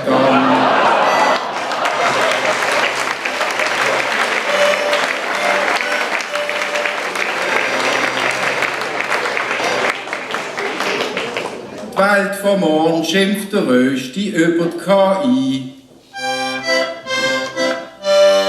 Wird in Zukunft ganz eine andere sein. Wo er nämlich ein Porträt von sich hat wollen, im Stil von einem Onkelbild erstellen, hat das KI-Programm ihm wiederholt, einen grossen Herdöpfel mit Ohren geholt.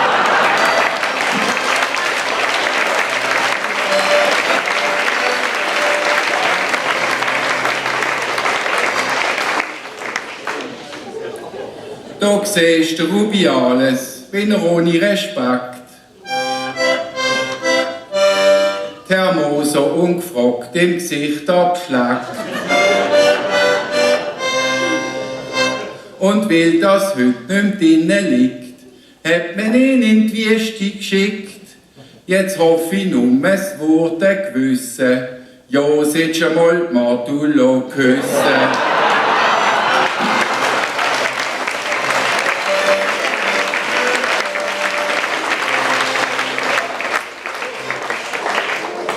Das ist ein bisschen komplizierter, da muss ich mich konzentrieren. Das ist der Daumen, da wählt die Pflume, die übernehmen das Präsidiale, das feiern sie wie die Royale und der kleine Stumpe darf das alles zahlen.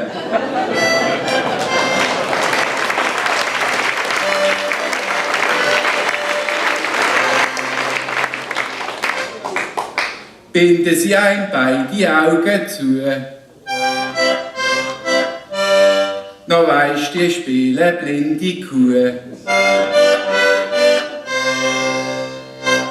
Fangis kannst an dem erkennen, als alle einander nachrennen und spielen sie beides ohne Konzept. Es ist ein Match vom FCB erlebt.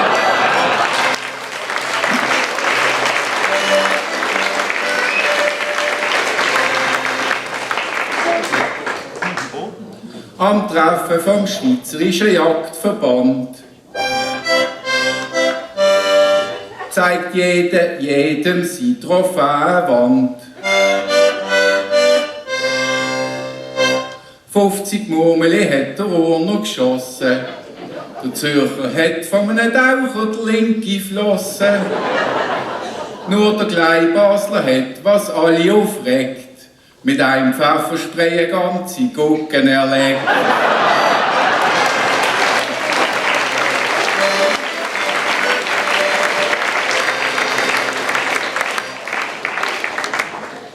Der Sohn von meinem Cousin, der Anthony,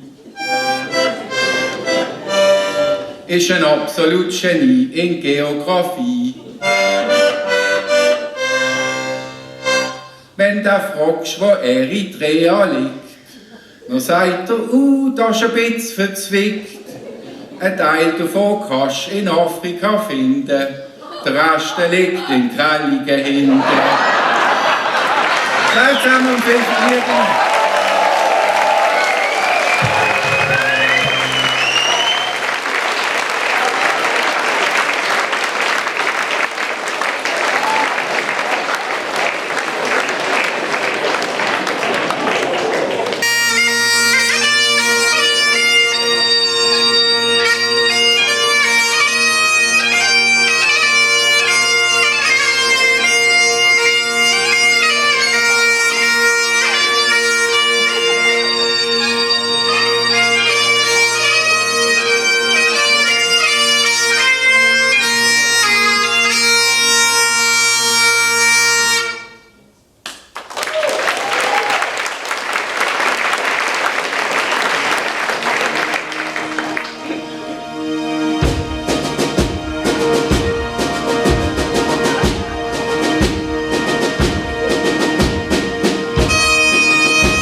Hallo.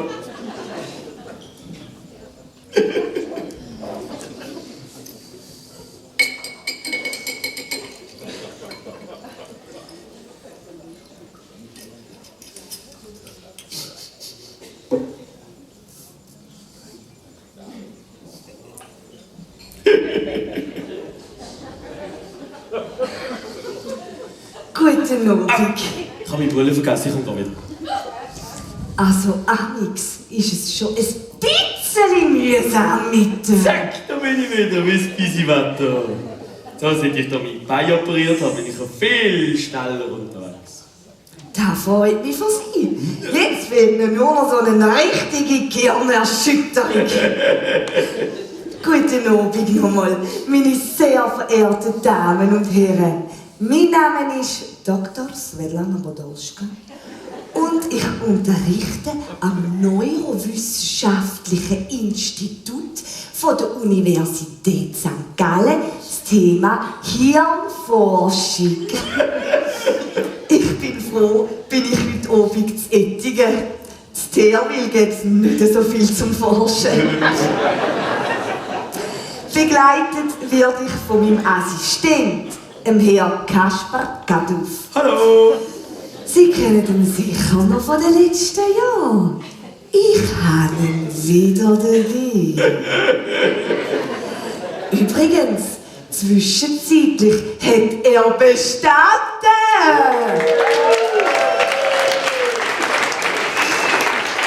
Also, eine Prüfung. Passend schwätzen wir heute über das menschliche Hirn. Der Mensch braucht übrigens nur 1/3 von seinem Hirn. Was macht er denn im anderen Drittel? Herr Gaduff, können Sie gerade mal so erklären, wie ein Hirn funktioniert? Nein, ich habe gerade anders im Kopf. Nur 2,2% der Schweizer Bevölkerung hat einen IQ, also einen Intelligenzquotient von über 130 und gilt somit als hochbegabt. 68% der Schweizer Bevölkerung haben einen IQ zwischen 85 und 115 und liegen somit im sogenannten Normalbereich. Da fehlen aber noch ein paar. Die restlichen 30% haben einen IQ von unter 85. Unser Hirn ist etwa so groß wie 2 ballte Füße. Das Hirn von einem erwachsenen Mann wiegt im Durchschnitt 1375 Gramm. Das Hirn von einer erwachsenen Frau im Durchschnitt 1245 Gramm. Hast du gewusst? Der Gewichtsunterschied hat aber absolut keine Auswirkungen auf die Intelligenz. Das weibliche Hirn leistet gleich viel bei weniger Gewicht. Dem sagt man Effizienz. Und dann gibt es noch Leute, die haben gar kein Hirn. Aber die gute Nachricht ist, Quallen haben auch kein Hirn. Und die leben ja so seit über 500 Millionen Jahren. Apropos kein Hirn. Kommt da letztens ein Student zu mir und fragt mich, ob ich ihm ein neues Hirn könnte geben. Dann haben wir eins gezeigt. Von einem Nobelpreisträger für 5000 Franken. Das hätte er nicht wollen. Dann haben wir ein anderes gezeigt. Von einem Raketenwissenschaftler für 20.000 Franken. Das hätte er auch nicht wollen. Dann haben wir eins gezeigt für 200.000 Franken. Von einem Gemeinderat. Hier aus Ettigen. Nun hätte er mich gefragt, warum denn das so teuer sei. Dann habe ich gesagt, weil es halt noch nie gebraucht worden ist.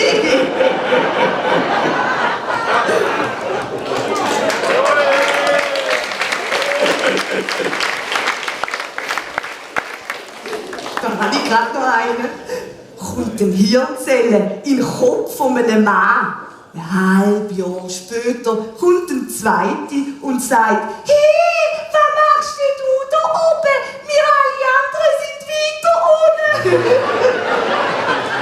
Hey, ja. Und wo der liebe Gott die Frau erschaffen hat, hat er gesagt, so, jetzt ist Hirn fertig, jetzt kommen Brüste dran.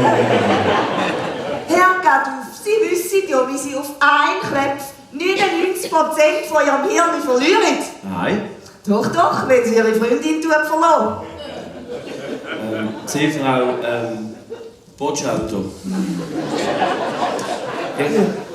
Ich habe eine Frage, ich muss Sie etwas fragen. Also los, raus mit. Wieso muss man denn eigentlich lernen? Ja, damit man gescheit wird und viel Wissen tut. Ja, aber je mehr ich lerne, desto mehr weiss ich. Je mehr ich weiss, desto mehr kann ich auch vergessen. Je mehr ich vergiss, desto weniger weiss ich. Also, wieso muss ich denn lernen, wenn ich am Schluss ja eh weniger weiss? Ja, Gaduf, wie wär's, wenn Sie einfach mal Ihr Hirn einschalten? Ah, das kann man ja irgendwann einschalten. Ist der Knopf da drücken? Ist denn der Knopf? Werden wir wieder seriös. Entschuldigung. Also rein physiologisch gesehen sind das männliche und das weibliche Hirn ganz genau gleich aufgebaut. Aber die Funktionsweise ist eine komplett andere. Wenn jetzt ein reizes Bild oder sonst etwas aufs männliche Hirn trifft, dann wird das auf eine ganz spezielle Art und Weise gespeichert. Für jedes Themengebiet und für alles, was es gibt, haben Männer eine Box oder eine Kiste oder ein Büchsli. Männer haben eine Box für alles. Sie haben eine Box für Auto, eine Box für Sex, eine Box für Fußball, eine Box für Bier oder eine für Männergrippe. Ja, die haben überall in ihrem Kopf so Büchsli. Und wenn jetzt ein Mann ein spezielles Thema diskutiert, geht er zu dieser spezifischen Box, nimmt genau diese Box raus, macht sie auf und schwätzt ausschließlich über das, was in dieser Box drin ist. Und Sie verstehen, was ich meine, oder? Ja. Und wenn er fertig ist, dann schließt er die Box wieder und tut sie ganz sorgfältig wieder zurück an ihren Platz und schaut, dass er ja keine andere Box berühren tut. Jetzt kommt aber das Wichtigste, habe ich herausgefunden. Es gibt eine Box, die nur die Männer haben. Und die Frauen wissen gar nicht, dass die Männer genau diese Box haben. Das ist die sogenannte Nicht-Box. Ja, Sie wissen schon wieder, was ich meine. Ich tue es trotzdem noch für alle an einem kleinen Beispiel erklären. Gerne. Ja, für Sie auch. Also, wenn man jetzt einem Mann sagt, er soll den Mistkübelsack raus tun, dann checkt er seine Büchsli. Also, Mistkübelsack, Büchsli Auto? Nein. Büchsli Sex? Nein. Büchsli Fußball? Nein. Büchsli Bier? Nein. Büchsli Männergrippe? Auch nicht. Die Information kommt also in die Nicht-Box. Und was passiert? Ganz genau, nichts!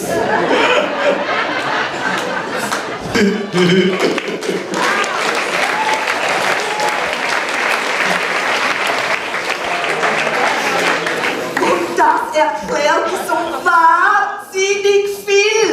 So wahnsinnig viel! Also wenn ich zum Beispiel mit meinem Lab, also mit meinem Lebensabschnittspartner im Flug sitze und er schaut so zum Fenster raus, dann sage ich, hey Lappi, was machst du? Dann schaut er mich an und sagt, nichts.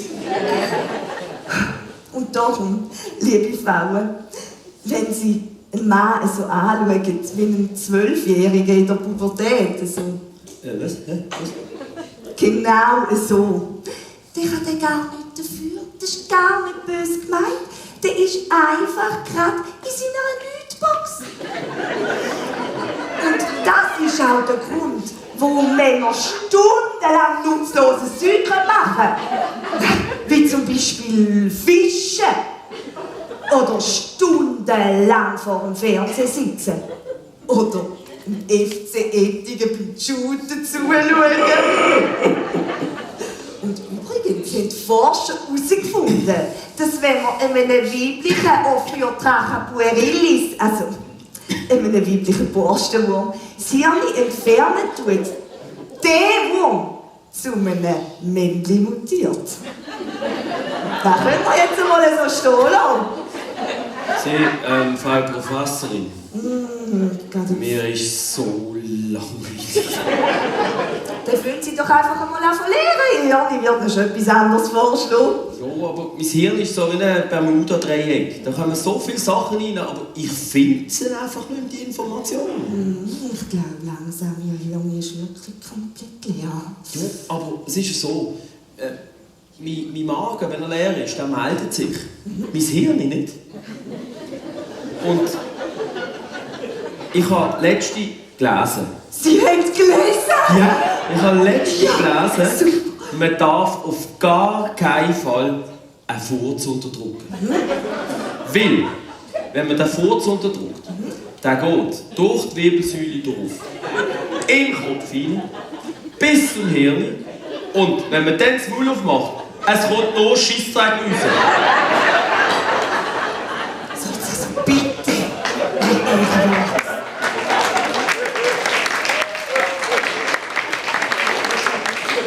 Ich möchte meinen Vortrag weitermachen.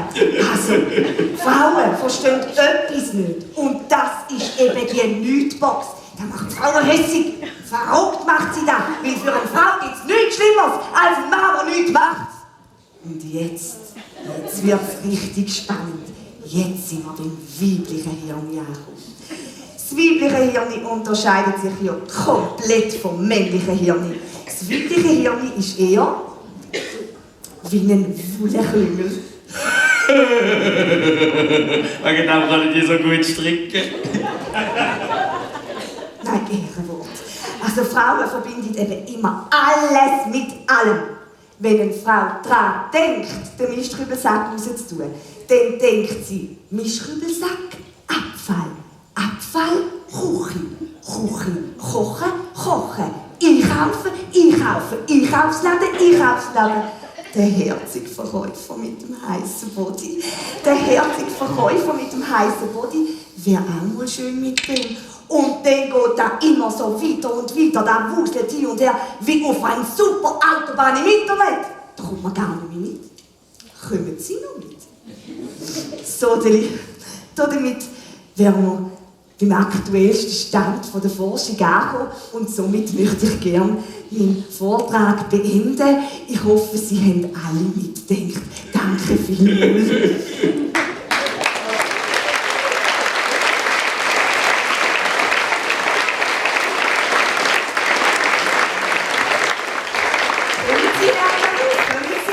Möchten wir ein paar Experimente an Ihnen durchführen? Mal schauen, was in Ihrem Hirn ist.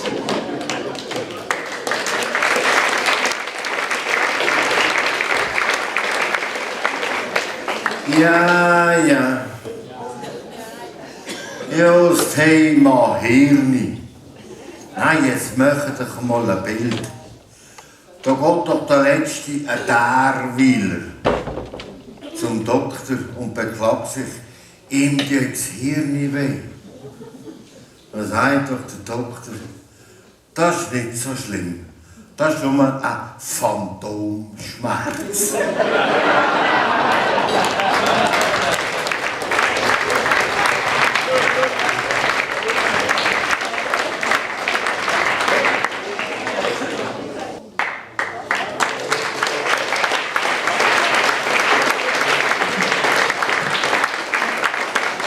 Zusammen.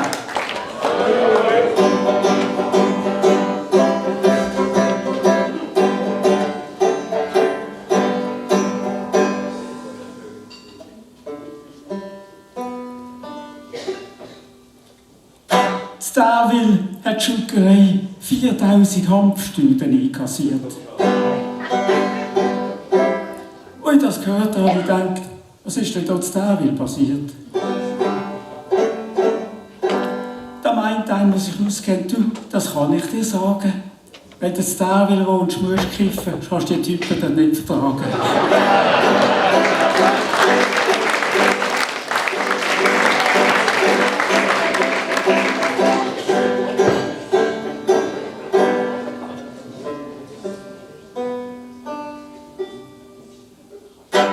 Valentinstag, wo die Männer hirnen, was ihre Liebsten sollen holen. Und am Schluss ist sie dann doch nur mit Praline oder mit Blumen rumdrohlen. Wieso müssen eigentlich immer mehr Männer schenken? Wir sind immer die Dummen. Da haben Sie schon mal eine Frau gesehen mit einer Kiste Bier und Geschenkpapier drumherum.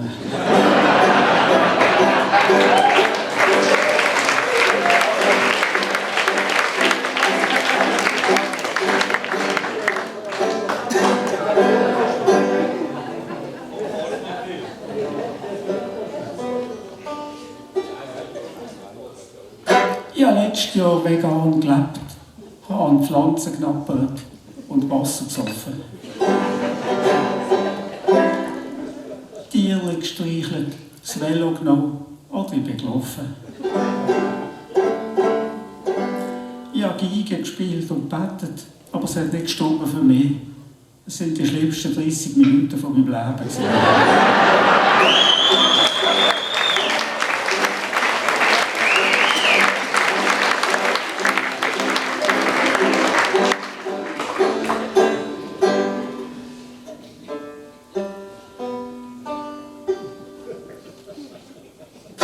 Scheint den Pinguin 10.000 Mal im Tag einschlafen. Das haben sie in den Gen, und dem kannst du sie nicht strafen.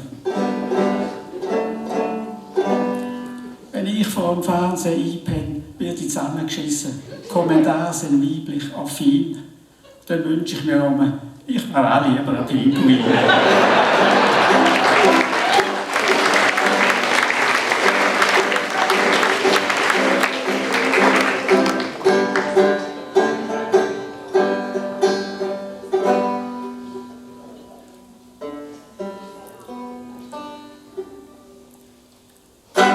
Hier in der Küchenmannschaft vom Guckerzeitli haben sie ein riesiges Problem.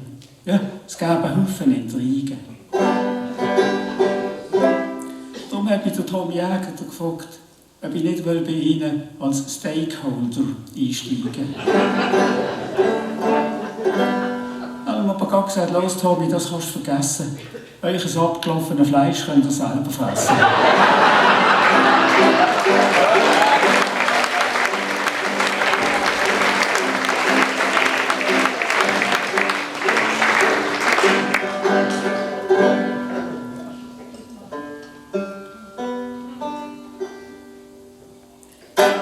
Letzte läutet mir einer an, schwätzt Hochdeutsch und ich merke sofort, Achtung, Enkeltrick. Er müsse für mir Geld und Schmuck holen, sei nicht mehr sicher, jetzt bringt es aber dick. Und dann kommt, übergibt mir eine Tasche mit vollen Hobby-Dog-Säckchen drin und hat gedacht, das ist einer, der nächstens voll in die Scheisse lenkt.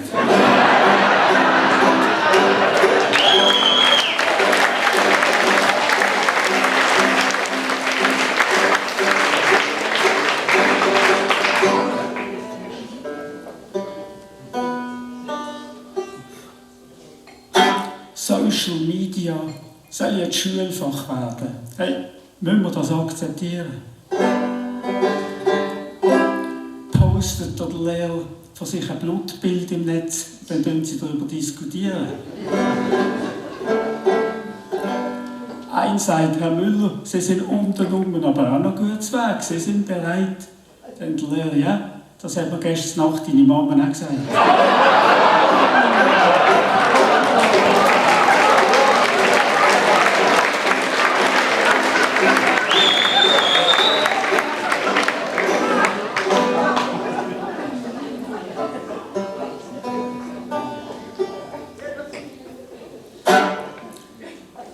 Bei der Kampfsportart Power Slap geben sich zwei gegenseitig Klepper, bis einer nicht mehr kann.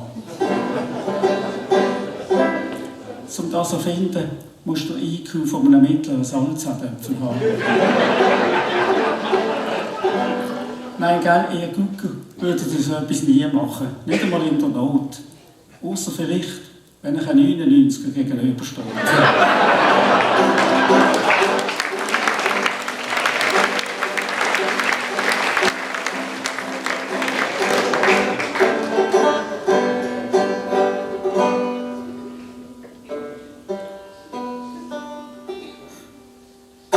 Es gibt Situationen im Leben, da meint man, es hat sich alles gegen einen verschworen.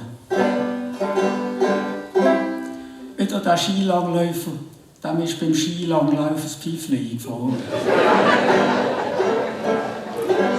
Zu dem könntest du jetzt sagen, los Alter, Pech gehabt, bis es so geht.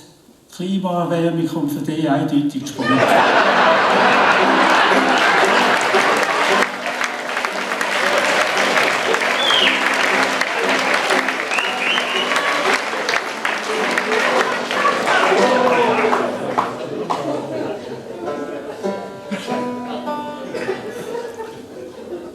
Nicht nur in den Basler Gymnasien, auch in der Kinski ist anscheinend das Motto «Bring your own device».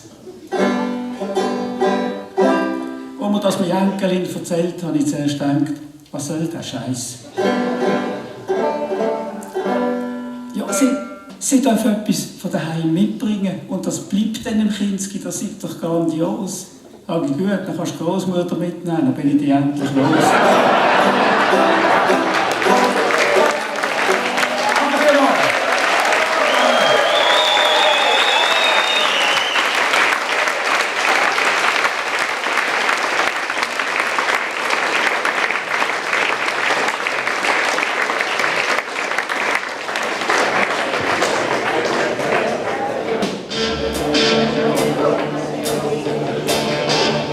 Es gibt so viele Fragen, wo ich keine Antwort habe. Es muss doch eine Lösung geben, da glaube ich ganz fest dran. Die wichtigen Fragen vom Leben, damit der Sinn aufwinst und nicht der Eindruck entsteht, dass der jetzt wirklich spinnt. Drum stell ich die Fragen da. Eine Antwort hat ich lustig gehabt. Vielleicht weißt du eine Antwort drauf. Ein Hirn ist so ein Riesenwurf. All das sind Fragen vor der Welt.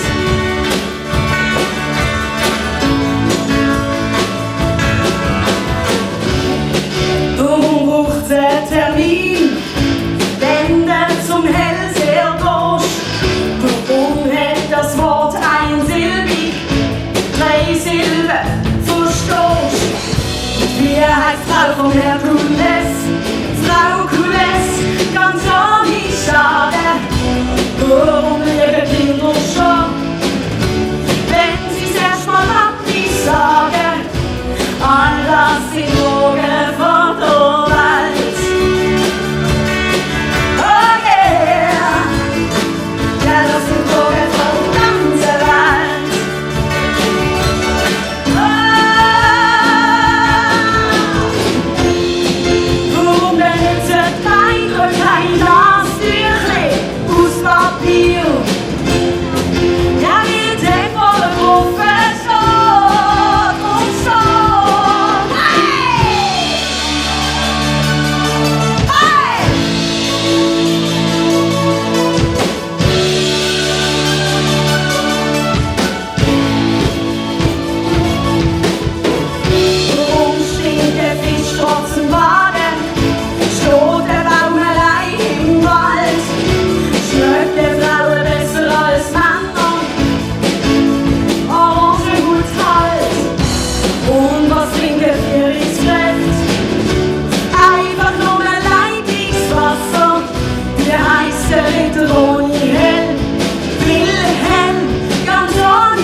Gehen wir.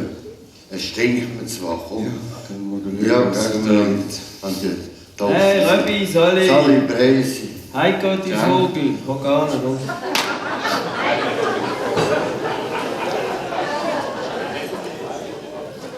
Also, hey, hört, das sind ja schon wieder eine spezielle Situation, wo wir eigentlich hier zusammenhocken. Es ist jetzt um die Gründung des Damen-FC Ettingen.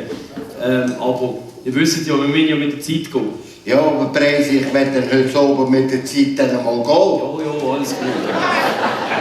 Röbi, sag mal, was haltest denn du von Frauenfußball? Was, Frauenfußball? Herrgott, das ist nichts für mich. Wieso denn? Ich schaue den Männern auch nicht zu, wie sie stricken.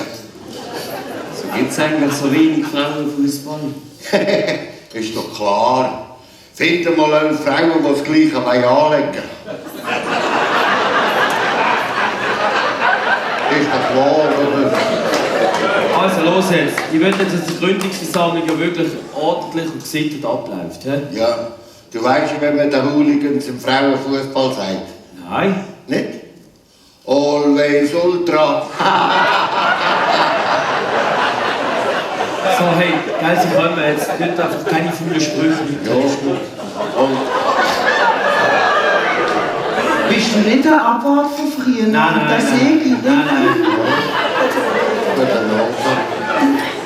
Bist du der Trainer? Bist du fertig? Ist gut? Ja, alles gut zum Laufen. Also, alle zusammen. Ich möchte euch recht herzlich begrüßen hier zu der ersten Damen-FC-Versammlung. Das Ziel des heutigen sollte sein, dass wir die Punkte durchgehen, damit das alles wirklich ein super Erfolg kann werden. Entschuldigung, wann ist denn hier die offene Fragerunde? Weil ich habe wirklich ein paar Fragen vorbereitet. Erste Frage ist, hat es denn hier einen Kinderhort? Hä? Ja, also ich würde auch mit meinen 5 Schätzen ja schon relativ gut fühlen. Und es sind wirklich ganz anständige, liebe Goldstückchen von Kindern. Okay. Moment. Einfach nichts überstürzen. Wir müssen hier alles in Ordnung haben. Wir haben ja Punkte, wo wir durchgehen müssen. Röbi, könntest du das vielleicht protokollieren? Ja. Super, herzlichen Dank, dass du das übernimmst. Ja, aber ich weiss nicht, ob ich nachkomme in einer Frauenrunde mitschreiben. Hey ja, du weißt ja, ein Mann, ein Wort, ein Weib, ein Wörterbuch und da hocken gerade 3 Wörterbücher. Entschuldigung, Ja. das liegt ja wohl daran, dass wir Frauen besser mit Worten umgehen können. Und wir jahrelang unterdrückt worden sind in dieser Gesellschaft. Und das muss jetzt einfach alles raus. Oh, aber ich als Trainer muss mich dann schon nicht an jedem Gespräch beteiligen. So, also jetzt, ich möchte wirklich anfangen mit dem ersten Punkt. Du Trainer, aber das, was du anhast, das werden dann aber nicht unsere Trikotfarben sein, oder? Also da passt ja gar nicht zusammen. Weißt du, ich persönlich, ich war ja für Aubergine Weiss. Weißt du, wie gut das auf der Viertel so geil, die kommt auf dem grünen Rasen. Ah, schau jetzt, das wäre gerade meine nächste Frage. Also, falls es ein Ämtchen bräuchte, wo jemand müsste die Liebling waschen, dann würde ich das Ämtchen sehr gerne übernehmen. Ich muss ja immer die ganzen Kleider von meinen Schätzchen waschen. Ich sag euch, das sieht an mir aus. Ich habe übrigens ein super Pflegemittel gegen die grünen Grasflecken, was es denn gibt. Sorry, ich müsste gerade unterbrechen an dieser Stelle. Das Pflegemittel würdest du gar nicht brauchen bei uns, weil wir Frauen gehen nicht ab jeder Berührung gerade am Boden und wälzen uns theatralisch im Rasen wie der Neymar, oder wie heisst der? So, also meine Damen, bitte. Wir haben hier eine Traktantenliste, wo wir einfach durchgehen müssen. Ja, ist ja klar, dass das so chaotisch rauskommt bei diesem Hühnerhaufen. So, also, Punkt 1. Mannschaftsnamen. Gibt es da von eurer Seite irgendwelche Ideen, Vorschläge, sonst etwas? Wie wär's mit FC Ettingen Damenmannschaft? Cool. Nein, sorry, das ist nicht cool. Weil wenn, dann sind wir ja wohl eine Dame-Frauschaft. Oh nein, das gefällt mir gar nicht. Wie soll ich denn das Sachen posten? Hashtag Frauschaft. Das tut dir voll toll. Hey, wie wär's denn zum Beispiel, wisst ihr nicht, mit Grashüpferinnen? Nein, also bitte, wir heißen einfach Damen-FC Ettingen und Punkt. Oh, nice. Hashtag Frauenfußball, Hashtag Damen-FC Ettingen, Hashtag Ladies auf dem Platz. Nice, ja, das wird go. Also, wunderbar, dann höckeln wir den Punkt 1 ab. Röbi, schreibst du an, Damen FC Ettingen. Ja, Damen FC Ettingen. So, kommen wir zum Punkt 2. Entschuldigung, aber wann genau ist jetzt die offene Fragerunde? Ich habe wirklich ein paar relevante Themen zu besprechen. Zum Beispiel ist es sehr, sehr wichtig, dass man beim Sport machen genug trinken. Und falls jemand das Tee-Ämtchen übernehmen würde ich das sehr gerne machen. Also, ich koche ja jeden Morgen schon für meine Schätzchen so 15 Liter Tee. Dann kommt das auf 1-2 Kannen mehr auch nicht mehr drauf an. Kein Problem, ich bringe das mit. Und übrigens, Frauen, ich habe ein super Teerezept gegen Bauchkrämpfe, falls wieder einmal die rote Tante vorbeikommt. Wie viele Binden und Obis muss ich denn hier in der Garderobe bereit machen? Du, wie sieht eigentlich Kaptensbindi aus?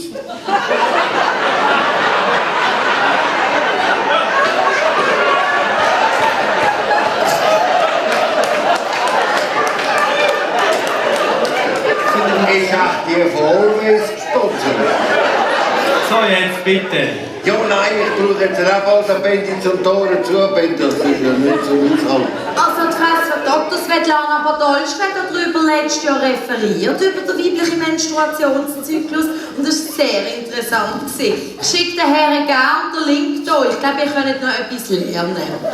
Ja, das habe ich auch gesehen. Aber geil, stiltechnisch hat sie schon noch ein bisschen Shoppinghilfe nötig. Übrigens, Trainer, ich habe im Fall schon recherchiert. Es ist mega wichtig, dass die einzelnen Trikots auch anhand von der Figuren der Spielerinnen maßgeschneidert werden. Geht meine nächste Frage. Also wenn es jemand wichtig um die Liebling zu schneidern, würde ich das sonst gerne übernehmen. Ah, nice. Also ich mache auch die Kleider von meinen Schätzchen alle selber. Das geht ruckzuck, kann ich machen. Ich habe zwar Also. mit ihnen Mass, weiss ich nicht. Meine Damen, bitte, die Fragen kommen von erst am Schluss dran. Punkt 2. Aber Galpreis, ich muss die Frage nicht doppelt aufschreiben, die schon gestellt worden sind, oder? Immer das ewige Männergejomere. Würden wir den ganzen Tag so jomern, wäre nichts erledigt. Gell, Röbi? Ja. Falls es irgendetwas gäbe, das ich dir abnehmen könnte, erledige ich das gerne. Du musst nur sagen, ich bin wirklich sehr strukturiert, sehr strukturiert. Ja, wenn ich nur den Kleinen nicht muss wickeln. Training. Oh mein Gott! Jetzt, aber ich bin ja gar nicht richtig geschminkt. Was sollen denn meine Follower sagen? Oh, das ist gar nicht vorbereitet. Ich weiss ja gar nicht, ob es so andere Übungen braucht wie bei den Männern. Nein, das ist der Traktantenpunkt 2. Himmel, Herr Gott, nochmal ins Training. Das mit dem Herrgott geht mir eh auf den Senkel. Braucht doch nicht immer Hilfe von einem Mann. Entschuldigung, nochmal eine Frage.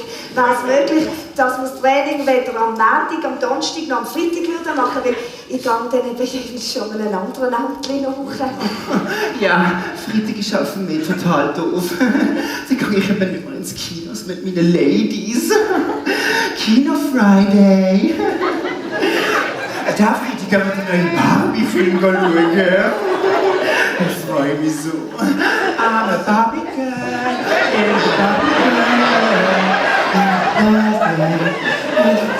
Also, ja, ist gut. Dann machen wir Training Dienstag und Mittwoch. Röppi, kannst du das bitte aufschreiben? Ja, Training Donnerstag und Freitag. Trainer, weißt du, was würdest du schon total gut machen? Wait. 4 rote Pfesten. Oh mein Gott, stell dir vor, wie gut das zur Geltung kommt. Auf dem grünen Rasen und mit der Aubergine weißen Trikot. Also, warte jetzt. Wenn wenn es jemand bräuchte, um die Pfosten anzumalen. Lass mich raten. Du könntest das Ämtchen sehr gerne übernehmen. Ja, genau! Ich habe die Zeit so am 15. September.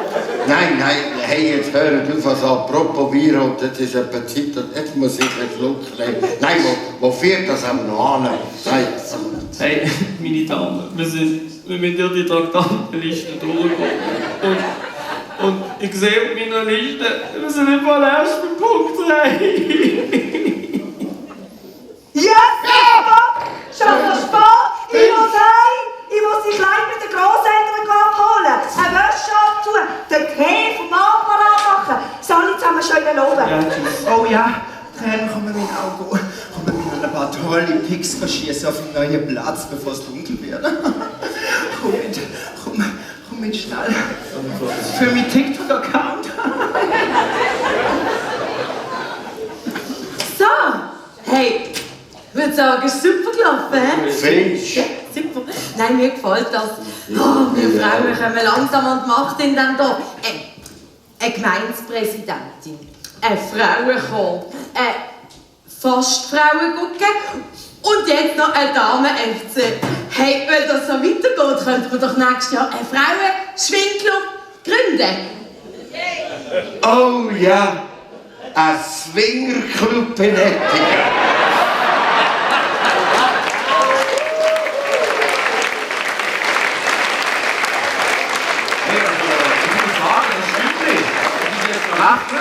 Das ist noch gut angekommen bei den Leuten. Ja, es hat auch richtig Freude gemacht zum Spielen. Ich finde, Schilby macht sich noch gut als Präsi. Voll. Komm, wir stellen einfach Info als neuer Präsi vom FC Ettingen. Hey, das finde ich eine gute Idee, dann hat der FC auch mal etwas zu lachen. Was? Schnell weg, du.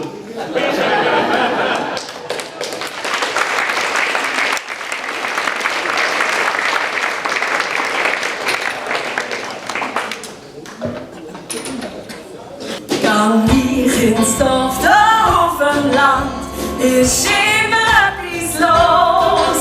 Man macht ein Schwätzli miteinander und löst auf dem Schloss. Man freut sich das ganze Jahr schon auf und weiss nicht wieso weit. Die Fasnacht steht bald vor der Tür, es ist endlich Kuckuck-Zeit. Kuckuck.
Ja, liebe Google-Seiten, Freundinnen, liebe Google-Seiten, Freunde, das Google-Seiten 2024 ist schon wieder vorbei. Wir hoffen, es hat euch gefallen.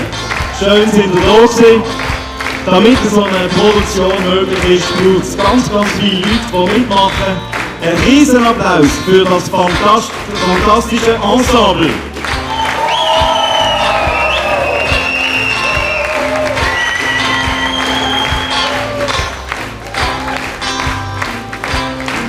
sensationelle musikalische Unterhaltung mit einer Frau mit einer Hammerstimme, Fabienne Jägi.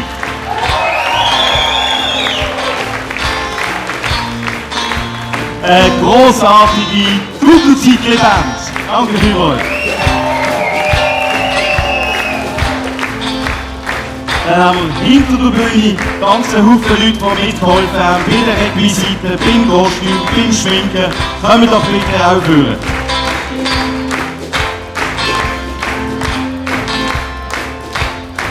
Großen Applaus!